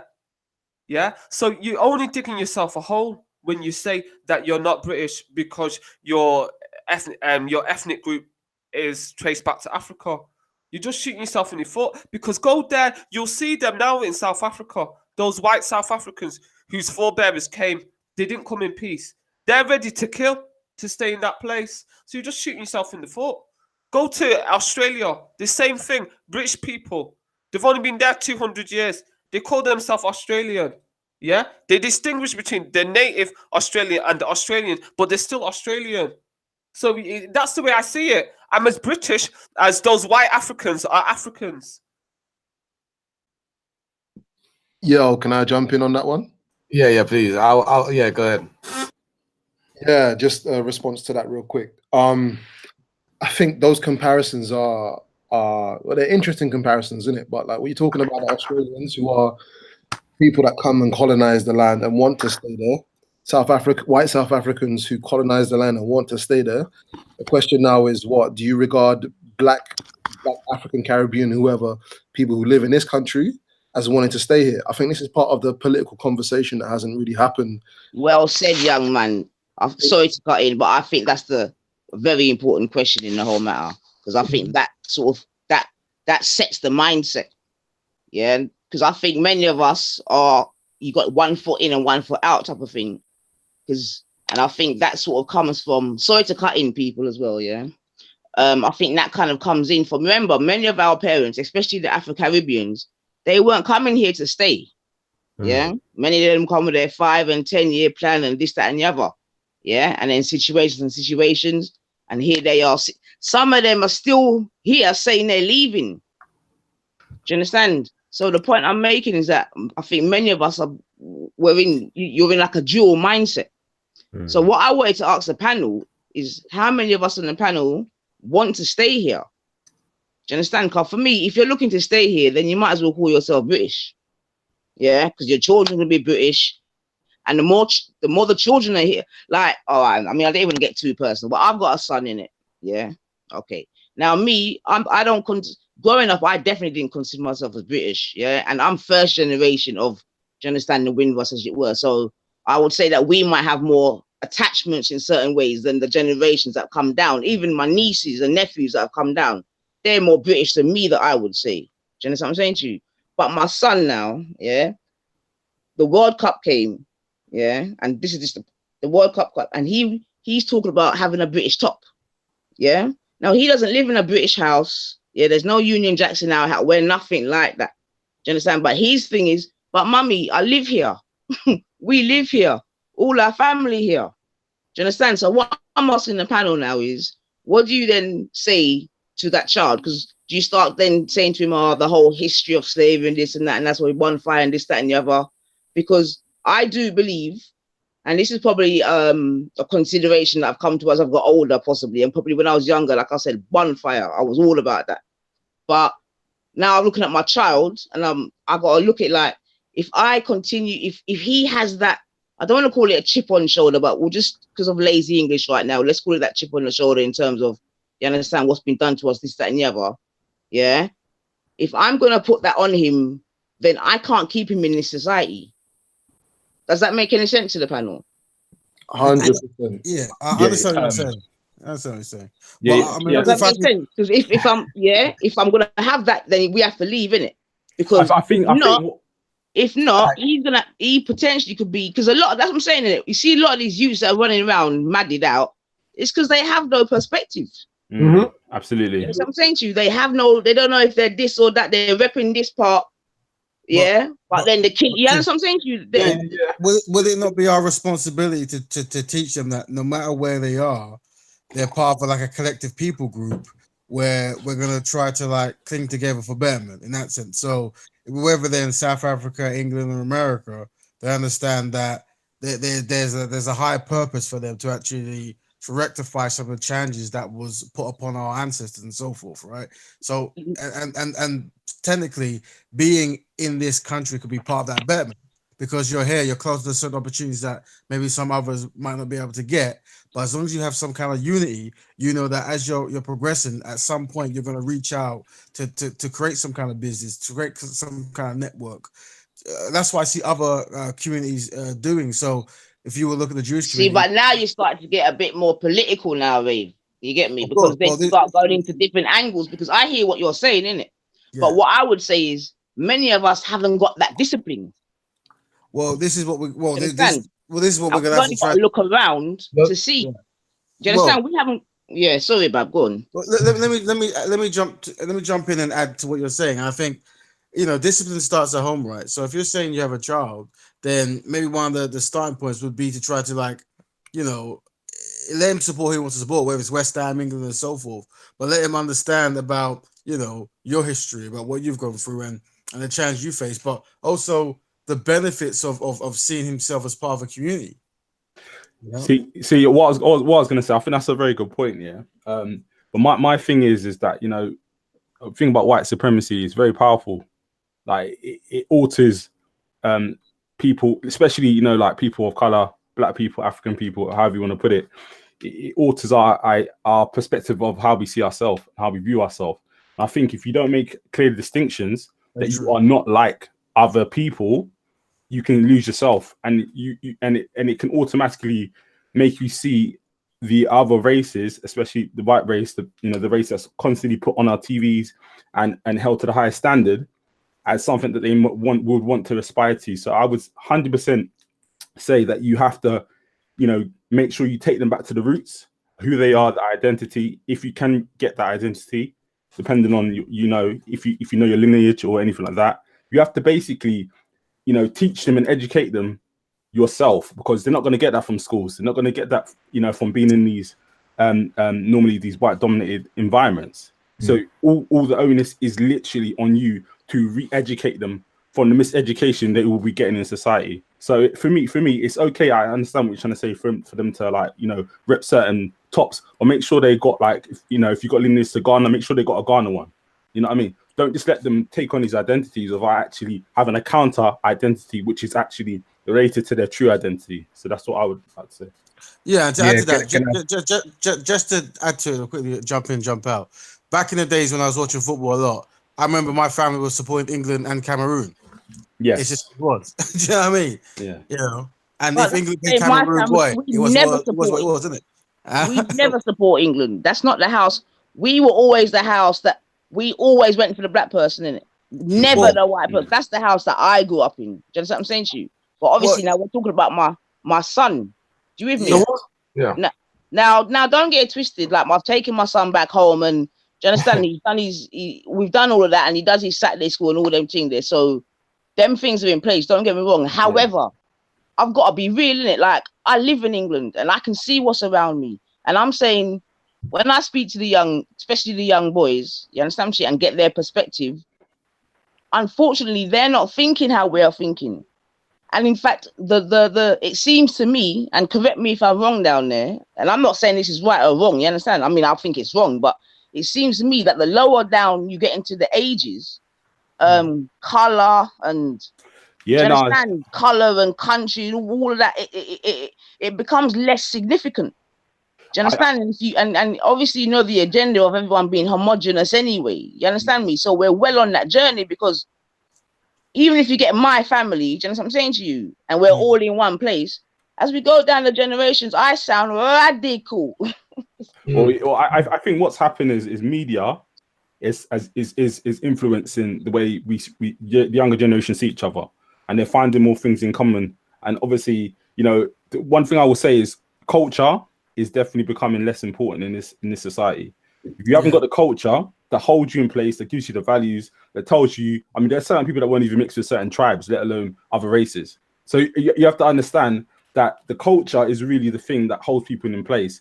And, you know, one of the things that white supremacy did was it would just mash up people's culture. That was the main thing they wanted to do. They didn't let people speak in their languages. They didn't want people to keep their names. You know, religion as well, unfortunately, it does the same thing. It erases culture. And if you haven't got your culture, you look for other cultures, you look for other things. And what people don't actually realize is media carries culture. Media influences culture. Yeah. A lot of the these rap artists that are actually controlled by non-black people are told what to say and do. And what they, you know, and if you look at the Americans, for instance, you know, they get their culture from their music, but they don't actually know their music's being controlled by people that aren't actually black. So they're literally being played like puppets. So people that have not got culture, they will look at stuff like media, music, and they will start to identify with it. And unfortunately, that bigger impact, that macro impact, will then start to influence our children and the way they see things, the way they see themselves. You know, the main thing is to keep them grounded and actually take them back to more of a authentic way of, you know, of, how can I say, of just being African and actually basically knowing what the poison is, knowing what the poison is and telling your children what the poison is. And you know, sometimes it might even come up slightly even racist. Sometimes you have to say, listen, we're not like them. This is not okay. That's not okay. You know, because unfortunately, the hypnosis is so strong in the media that literally they will start to hate themselves. Brother, may I jump in just that, because the sister said something that I don't want to walk away from, and this is an important point as I see it.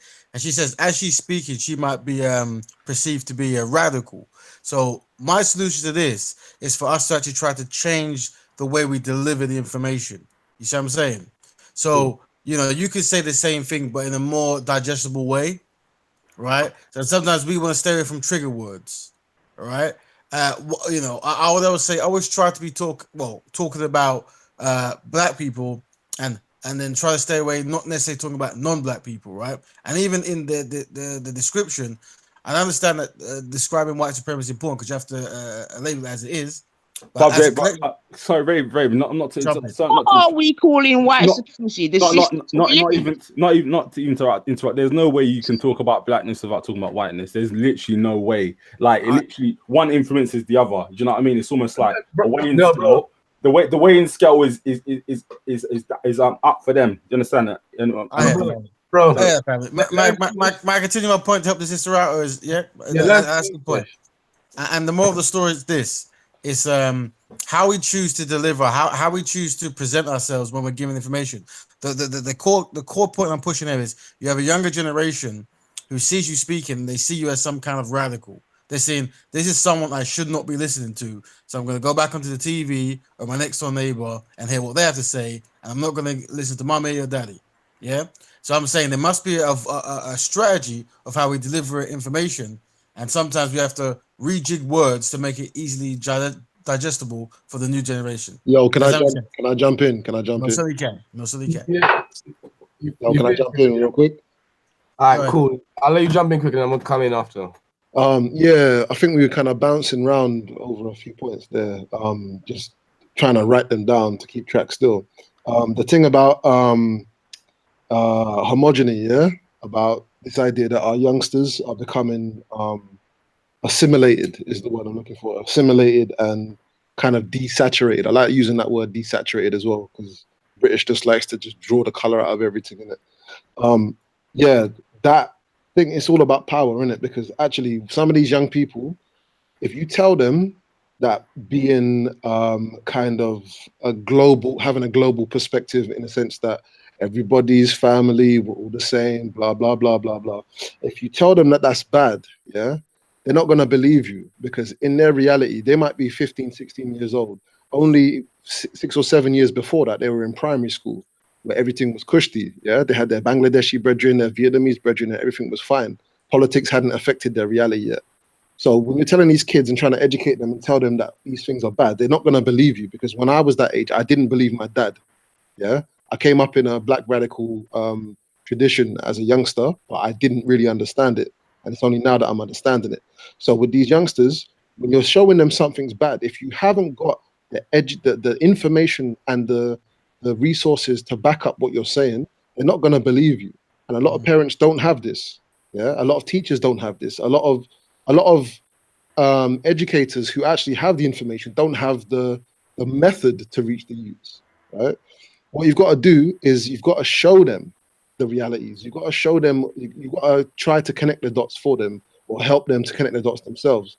Because when you're saying tutus now, if this whole kind of one world government, blah blah blah, everyone's together. You've got one president running the whole ship. You've got to then look at, okay, we've got this homogenous society that's global, yeah. And everyone's kind of getting on whatever. Who is still at the bottom of the food chain? Who is still at the bottom of the food chain? Who is still suffering the most? In fact, who is propping up the food chain in 2018? Who was propping up the food chain in 1918, in 1818, in 1718? Right? Because you got to go back. It's about education, man. And on that note, in terms of education, what Rap Raven was saying about radical voices. Yeah, I gotta go against that point. Not completely, because I think people respond to different methods and different deliveries, innit? Some people respond to radical, wild, whatever. This is something that there's certain youngsters that only gang can speak to, and that's a fact, right? There's certain youngsters that only gang can speak to, and they're not going to respond to they won't even respond to me. You get me?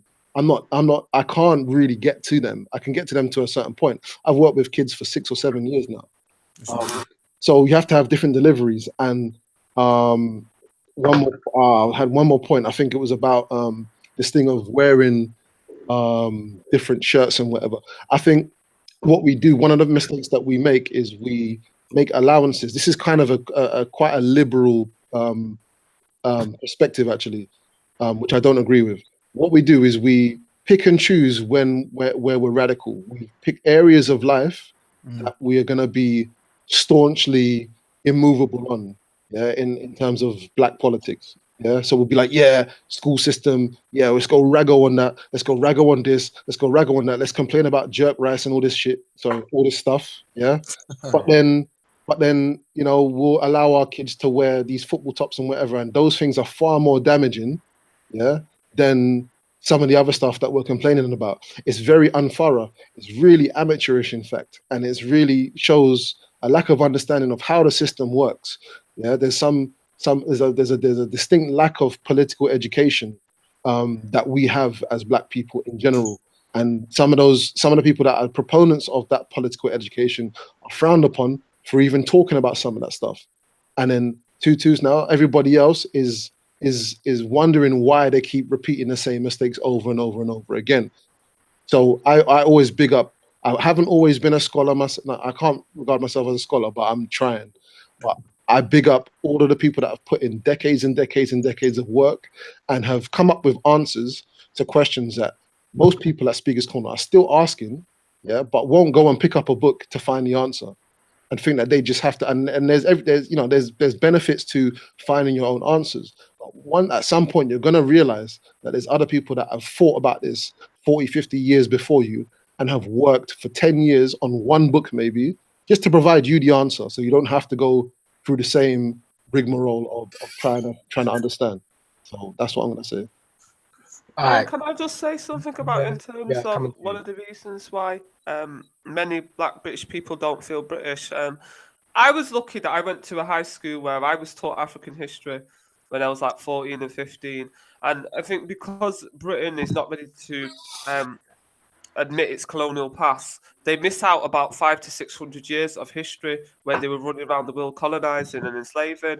And I think this is one of the main problems. When you look at how history is taught in Britain's school, they miss out the contribution of people of Asia and Africa and other places. So I think that's one of the things that is causing the problem. Like, you don't feature in the school curriculum. I was lucky. I had a headmaster that was a brave woman that put her career on the line and put African history on for every school kid.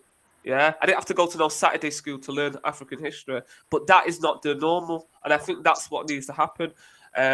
We need to have a word. We need to talk to the government in the sense of we are But British. is it really their responsibility? No, one moment, sister. Sorry, It's up to us as British people to get ourselves put on the curriculum. We're not going anywhere. They're not leaving our land. So since we're staying here, we need to put ourselves on the curriculum. We don't wait for them to do it.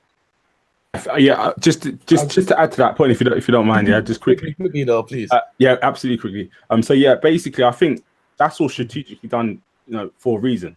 I think it's done for a reason. At the end of the day, in order to not uplift the people, you misguide them. You don't tell them about their history. I don't think that any of that is by accident. At the end of the day, and there's been many cases where people have tried to get African, history put into education. They don't want to have it. And the truth of the matter, in this country, there's not enough of us. We are a minority. In London, places like that, Birmingham, yeah, you can probably say there's quite a few of us. But when you start looking at the whole of England, we are a very small voice. And in order for us to have a concentrated, action in order to make this happen, we would have to basically change the way we think and the way we operate with each other. And we've got so many other bigger issues in our communities that are going to be holding us back. It's a big challenge, but at the end of the day, it's something I think that is important, but it's probably, closer to the bottom of the pile of some of our issues, in my opinion. All right, family. Real quickly, Scared Minds. I need some of you guys, if you can, just please drop out. I'm sure you can get back in a little bit later on. There's a few people that's been dying to come on to have their say. So if anybody on here can just give up their spot, it's only going to be for a little while. And let's get some fresh voices, some fresh minds to join us and really inject some life into this conversation. Scared Minds, I'm not too sure how long you want to keep this going for, but I was thinking maybe for another 20 minutes or so we keep it just under 2 hours. Yeah, no, that's fine with me. 20 minutes is good. Peace, guys. All right, so we got Afro Man Raf. Afro Man Raf, come in and have your say, King. Yo. And if you could speak up louder, that'd be awesome.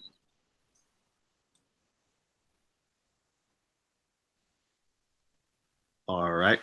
Hello. And Can you hear me? gain knowledge. Okay, yeah, Afro man, go ahead. Yeah. Peace, everyone. Peace. Yeah, wait, hold on. Okay. And Hello. gain knowledge.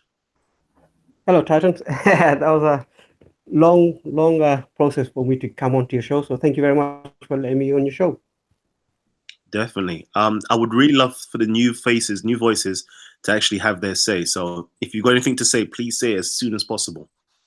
Yeah, I listened to the beginning part of the show, but as you know, I've been trying to get onto this hangout, and I missed probably the section of the show, probably a good half an hour, 40 minutes. So I'm not sure what was discussed in that time. Are we still on the subject of British values or citizenship? We've moved about a bit, but you take it from where you want to take it, and I'll come back when I'm ready.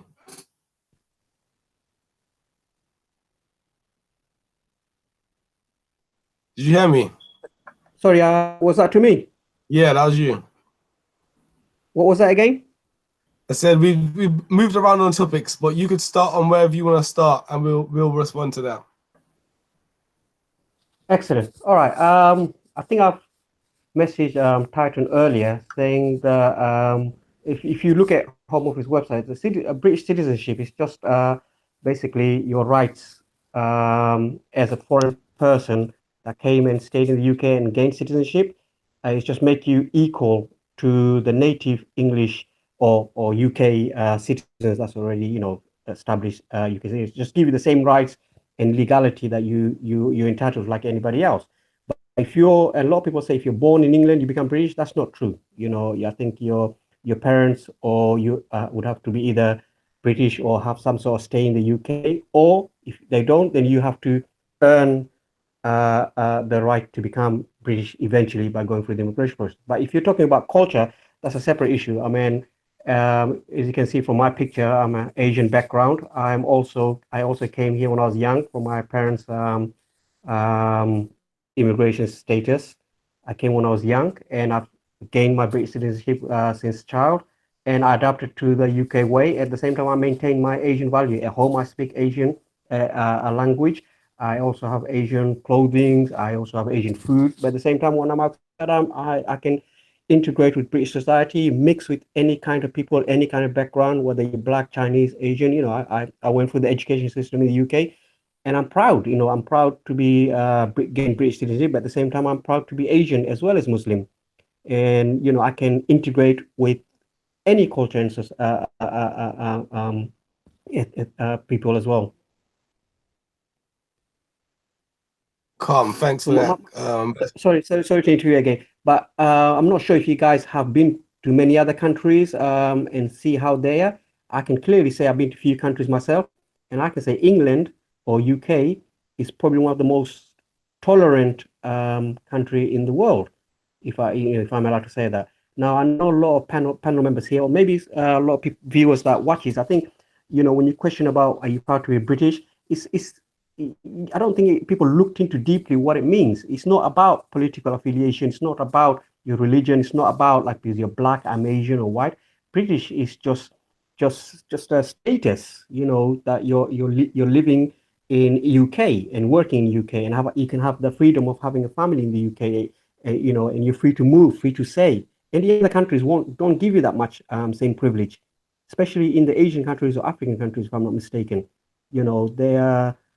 They tend to be less tolerant. And I'm saying that as an Asian man, if I go back to my home country, as they say, my birth country, you're treated different there. They don't treat me like I'm from Bangladesh, but they don't treat me Bengali. They treat me as a British man, as a Londoner, they call it. So I don't feel at home there. And at the same time, some people say, am I feeling home in England? And to me, because I grew up here, I can say, yeah, I feel at home in England more than I feel home at Bangladesh, even though I love Bangladesh. I love the culture there. Calm. Yeah, I hear you on a lot of those points, and they're good points. I'm going to come back to you, but we got Afro Man in the room too. So I want to get Afro Man talking. What are you saying, brother? Yeah, walk on, man. What are you saying, bro? I'm all good. Yeah, fam. What's going Yo, on? I'm all good, brother. Yeah, come on, man. What's the question though? What are we asking then? Like, what is it to be British? Well, we're talking about black British culture in general. I'm just trying to get everyone to say if I could got a little rant stored up that I could go on if you want to go after me, but I was letting everyone get their say Yeah, first. get out, man. Get Yeah, out, yeah. man. Come on, man. Yo, hold on a Get minute, out. yeah. All right, Yo, Vegeta, Scott, go. you see when I go back home in it, Yeah, some man they don't accept me as one of this. cool. See me as a British guy or something, yeah. Mm. And then in the UK, I'm never gonna be accepted as a British guy. What is gonna be that, someone else. So back home, I'm not accepted. Over UK, I'm not accepted. Calm, I hear you. I hear you. Only identity that I can go by is a Muslim in it. So I want to see that other panel members, Alhamdulillah. you folks, I mean, you obviously from back home and here as well. Do you have the similar problem? How do you get around it? That's a good question. I'll definitely answer that one. Also, quickly, 1 foot in, 1 foot out. yeah, 99. What you say? No, sorry, I was just agreeing, and like I was saying before about that problem of having 1 foot in and 1 foot out type of thing. So I was just agreeing with the gentleman to a certain degree, still 100%. Okay, I hear you, sister. I hear you. Scattered minds. Could I just quickly say something? Yeah, that's calm. We haven't spoken for a while, man. Talk. Yeah, thanks. I was just going to say, I noticed something. In my opinion, most Black people outside of London are ahead of most Black Londoners in responding to this dilemma of whether or not Black people should call themselves British. I lived in Wales in the past, and my job has brought me into contact with Black people who grew up in Scotland and Ireland. In my conversations with them, they had no problem at all calling themselves British, Irish, or Scottish. I always wondered why, and I thought long and hard about it. And then I came to a conclusion. Could it be because the Black communities in those countries were so small that most, not all, but most of the Black people in those countries didn't have a large Black community to grow up in? So as a result of that, the only communities they knew were either Scottish, Irish, or Welsh, and not Caribbean or African. So it seems if you live in a part of Britain that has a large Black community, you're always going to find that you will have this problem of trying to call yourself British, because I guess the people around you will tell you you're not British, you're African, or you're from the Caribbean. Whereas if you're growing up in, I don't know, the Hebrides or something, there isn't that community there. So you automatically assimilate, integrate, whatever you want to call it, and then see yourself as being from that country. That's all. Thank you for that, and insightful as ever. Witness at Speaker's Corner. Yeah, I understand a lot of what you're saying. It's a very interesting aspect, actually. I would say that it comes from, well, there's many things actually. So just to go into that point, that just straight off that point that you just made there, I'd say that it comes from our history, or the history of how we how we've experienced our time here in the UK. And I'd say that when you say people outside of London are ahead of the time, I would disagree with that. I would say perhaps they just had different experiences. For example, when my grandparents came over here, they came over here fully under the invitation of the British government with this idea and belief that they were British and that they were part of British culture and they was going to be treated as such. My parents themselves, they were children at the time, teenagers. They came over a bit later on, and they realized very quickly, very soon, yo, we're not British. We don't get treated the same as everybody else at all. Like this whole British idea that our grandparents and our parents were feeding us, it's not true. It's not real. And I think that's what happened in places like London. Obviously in London, if you look at the history, we've had the history of the riots of the 70s, the 80s, the 90s, and again into early 2000 and later on in 2013, most recently. No, 2011, sorry, most recently. And so you've seen that a history of those particular groups in large cities, in London, in Birmingham, any of these areas, they've had this history of actually coming up against the harsh reality of themselves not being British themselves. I'm sad that Miss 999 dropped out of the room, because a lot of what I wanted to respond to was a lot of what she was talking about in regards to a child, because it's interesting. I grew up in a probably similar background to her in terms of somewhat radical or somewhat, the pro-black and so on. And I had those issues perhaps that her son's having, but not necessarily myself. More with friends at school who were like super pro. You know, that they were English, they were British, they supported England football team, and I was like, boy, that couldn't do that in my family. Boy, you had to support any African or Caribbean team that was playing. That was it. That was the only options, and that was the background that I came from. Obviously, I moved away from that. I'm not as radical or as against, you know, happy to support the England team or whatever. There's no problem with that kind of thing at all. But I don't think that we as a community should be ashamed of that, of being sort of pro ourselves and trying to build our community up, because everybody else is. Most other communities build their own communities up and focus on building their own community up first. Most communities have already done it. The only reason why we haven't done it, or why we're in this position or in this mess, is because we haven't done it yet, and we haven't focused enough on doing it. I think another issue is the fact that we talk about the issues too much. So kind of a double paradox there. So we need to actually probably stop talking about the solutions to the issues, which is where Ruth Raven usually comes. He was talking about with Son. It sounds like she's doing solutions already in terms of taking her child to Saturday school. But I think the solution really comes into the wider conversation, which I was talking about, in terms of being a chess player in this global world of politics. You know, you've got Russia, you know, today in the news apparently poisoning people in countries. I mean, where are our moves? Where are African leaders? And they're not going to come until we as a community get ourselves together. And I think it is on us as the Black British community to actually get ourselves together, and actually then create pressure groups and to use our platforms. Because like I say, you know, I'm not ashamed of Britain. I think Britain gives us a lot of opportunities, and it gives us a lot of opportunities here in the UK to actually organize ourselves and pressurize our nations back home, whether it be Jamaica or Nigeria or wherever it is we come from, if we actually organize ourselves. And I think there is something in what Kalam the Titan has to say in terms of being the king in your own castle. And I think you could do that necessarily without having to accept, you know, Britishness, but, you know, being happy to accept the British citizenship at the same time, whilst being a king in your castle, whilst focusing on building up your own community. Because, you know, being a king in an individual castle, you know, you're going to need people to man the walls for you, to guard the what do you call this thing? The portcullis and all those things. You know, I know a little bit about medieval building.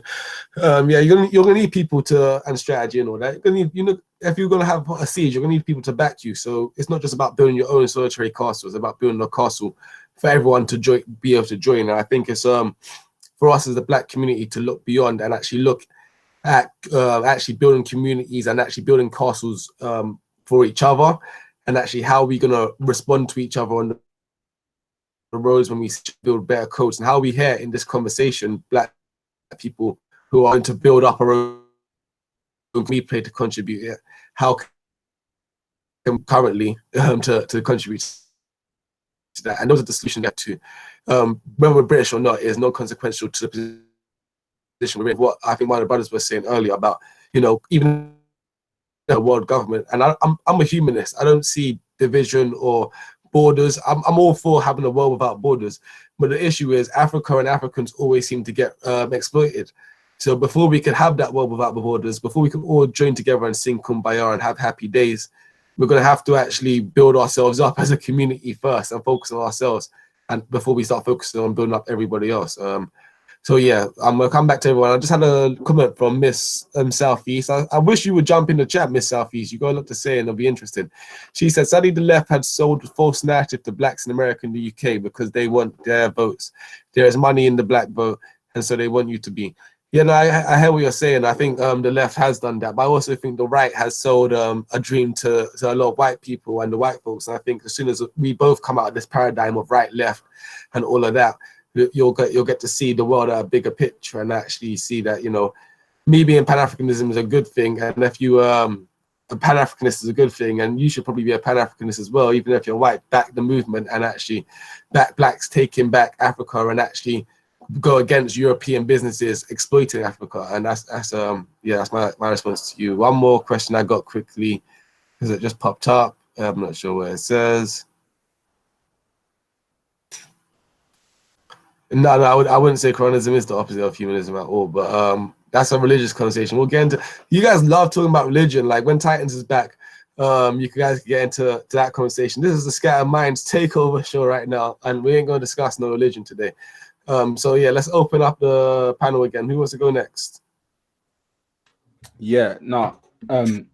Basically, what I'm saying is, you know, I just find it, you know, a little bit difficult to accept the whole, you know, British. Listen, obviously we have, you know, a British identity, no matter what you can do. You know, if I was to go back to Ghana, where I'm from, I'm nothing like the people there. Like, they would call me English boy or Londoner, if you like.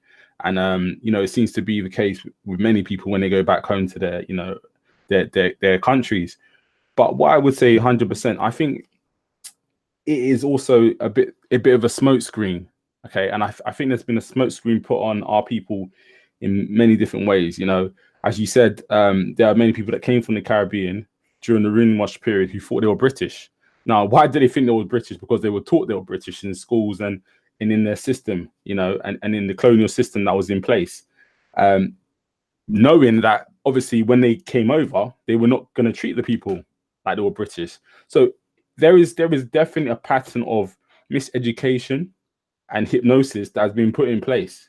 So the identity, the process of accepting Britishness seems to be something that is actually not what is actually what the white supremacists want us to do. Yeah, actually accept the identity and not accept our own identity. I hear that. Assimilate and forget about your own culture. Exactly.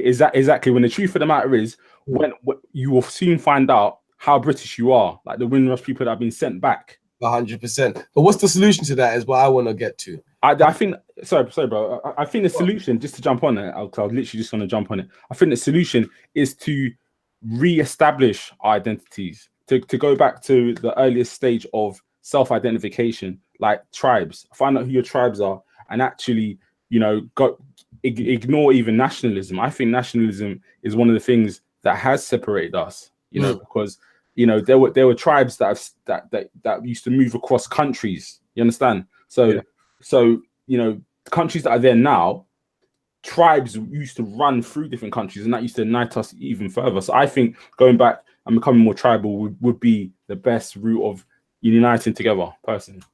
I mean, yeah, that is one way to do it, but some people could find a problem with that as well. But I mean, it's interesting because within Africa, the history is when independence came, there was two ideals being furthered by the leaders at the time, and one was to redraw the borders, and the other was to keep the current borders and actually increase the power of the nation state. And they went with that idea, and I think that did definitely cause a lot of problems. If they redrew the borders, I think you would have a lot less conflict that you have in Africa right now. And a lot more of a better understanding of the continent, and the continent probably would have progressed a lot better if they went down that route. But that also, redrawing the borders could also that's a massive job, and that also always causes problems because who's drawing the borders, how, where, and when, and so on. And also, when you start going tribal, I think that works for some people, but I mean, for us out in the Caribbean, that's a little bit more difficult because tracing back to where our roots or our tribes come from, that's harder. And also, some tribes have historical conflicts and beefs, so going back tribal could sometimes create more of those problems. But I want to come to Afro Man because I'm aware that we're reaching the end of the show, so I want to get him into it before we get to the end of the show, and then get everyone their last little summarizing points. Yeah. There was a lot said still. There was a lot said. Can you hear me, by the way? Yeah, I hear you, brother. Yeah. There was a lot said still, and I think that last point you made about the whole Africa beef thing. It don't really sit well with me because a lot of people don't know their history before slavery. So when we're talking about Africans beef, but you know what, it's a off point anyway. We're talking about what is Black British, and that itself is a good question to ask because for me, from my experience, all I can see that's Black British now is really the music. If you understand where I'm coming from, because a lot of the things that we call Black British is, I don't know. Can we say Notting Hill? Can we say Carnival and all them things? There's Black British because a lot of, you know what I mean, when you go there, it's not just Caribbean anymore. You got African stands as well. You got African food there and whatnot being sold there anyway. But I don't know. It's a good question though. a good question to ask. That's what I could say right now, anyway. But yeah, it's definitely a good question still. Yeah, calm, safe for that, brother. And you did raise some good points there that I definitely want to touch on myself in the future going forward. I think next week maybe I might just do it just because you said, or maybe Kalam could do it later on the Titans TV. But I want to talk about Africa pre-slavery then, cause that there's a lot of topics that we could talk about that there, and whether people actually understand, have an understanding of Africa pre-slavery, or whether we are all completely like brainwashed by what we've been taught. Whether some people are over imagining Black history, it could be anything in it. So that would be a Titans. I beg you, run that one. If I don't get a chance to, no, but if you do get a chance to before next Thursday. Also, yeah. So anyway, we're coming to the end, towards the end of the show. Like I would love to carry on, but like man, you know, time and all them constraints and everything. We've been doing it for a little while. But I want to bring everyone in, and anyone who got any last comments come in. I want to say 1 second quickly before you come in. That Titans TV, shout out to Kalam. He's given me a chance to run my show on here. So big thanks to him and everything. Go to my channel, like, subscribe, minds and all that if you get a chance to. But he's given me a complete control of this show to some extent. So really, I'm going to make a little slight addition to his rules. And to a certain extent, Kalam might should keep your mic on mute all the time. Mute him, unmute your mic to notify him when you want to speak. But I want to free up the reins a little bit and see if we can have be disciplined with it. And I want to let you lot be able to speak when you come on the show, when you feel to speak. If you hear someone talking and you want to interject at some point, be respectful, but let them know, yeah, I want to speak next. I got something to say. So that way I just keep it flowing. So I don't, because really I want to try and debate and get in. And I don't want to just sit on the fence and have to bring everyone in one by one. So I want you lot to show some discipline and respect with it. But feel free to unmute your mics and talk when you have something to say. But we'll see. We'll try that and see how it goes. Otherwise, I've got to bring back Kalam's mute rule. But we'll try that from now. Yo, yeah, can I speak? Go on. All right, cool. Yeah, firstly, I just want to say, yeah, I think it's gone quite well, actually. Everyone's been respectful of each other's speaking time, even talking over each other. It's kind of been, I think everyone's been keen to hear each other and what we've got to say, even if we're in the middle of a sentence and someone comes in. So it's been nice. Yeah, I wanted to just say a few things at the end. On the subject of of tribes, I think like the way I see the way I use the term blackness is in a tribal sense, actually, and I think we're in the displaced people of Africa, so the diaspora around the world. We're the only people who have to imagine our realities to a certain extent. Nobody else really has to do that. And so we're in a position where we have to choose. And I think there's a lot to be said for choice. And that topic's not really brought up much. It's all beliefs and, I am this, I am that. People have the right to choose as well. In fact, I don't even want to call it the right to choose. I hate this word of rights. People have the option to choose their reality. And what I recognize and I see at the corner a lot is that people are choosing realities, but they're not talking as if they've made a choice. I respect some Muslims, for example, who may not be able to explain certain things, but they've chosen their path. They've chosen what they're going to follow. And with regard to the diaspora, the African diaspora around the world, it's about choice, and it's about making choices that facilitate the upliftment of your peoples.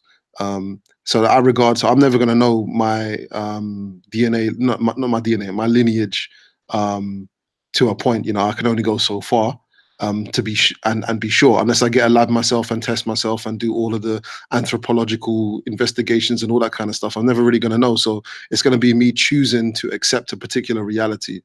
And that's, but one reality I do choose, and that I feel like I have cognizant control over, is this idea of blackness.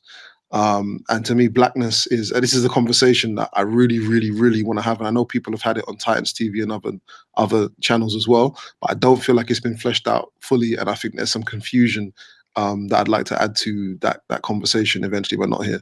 The other thing I wanted to say is about tolerance. And I had a question, like, what are the dangers of accommodation?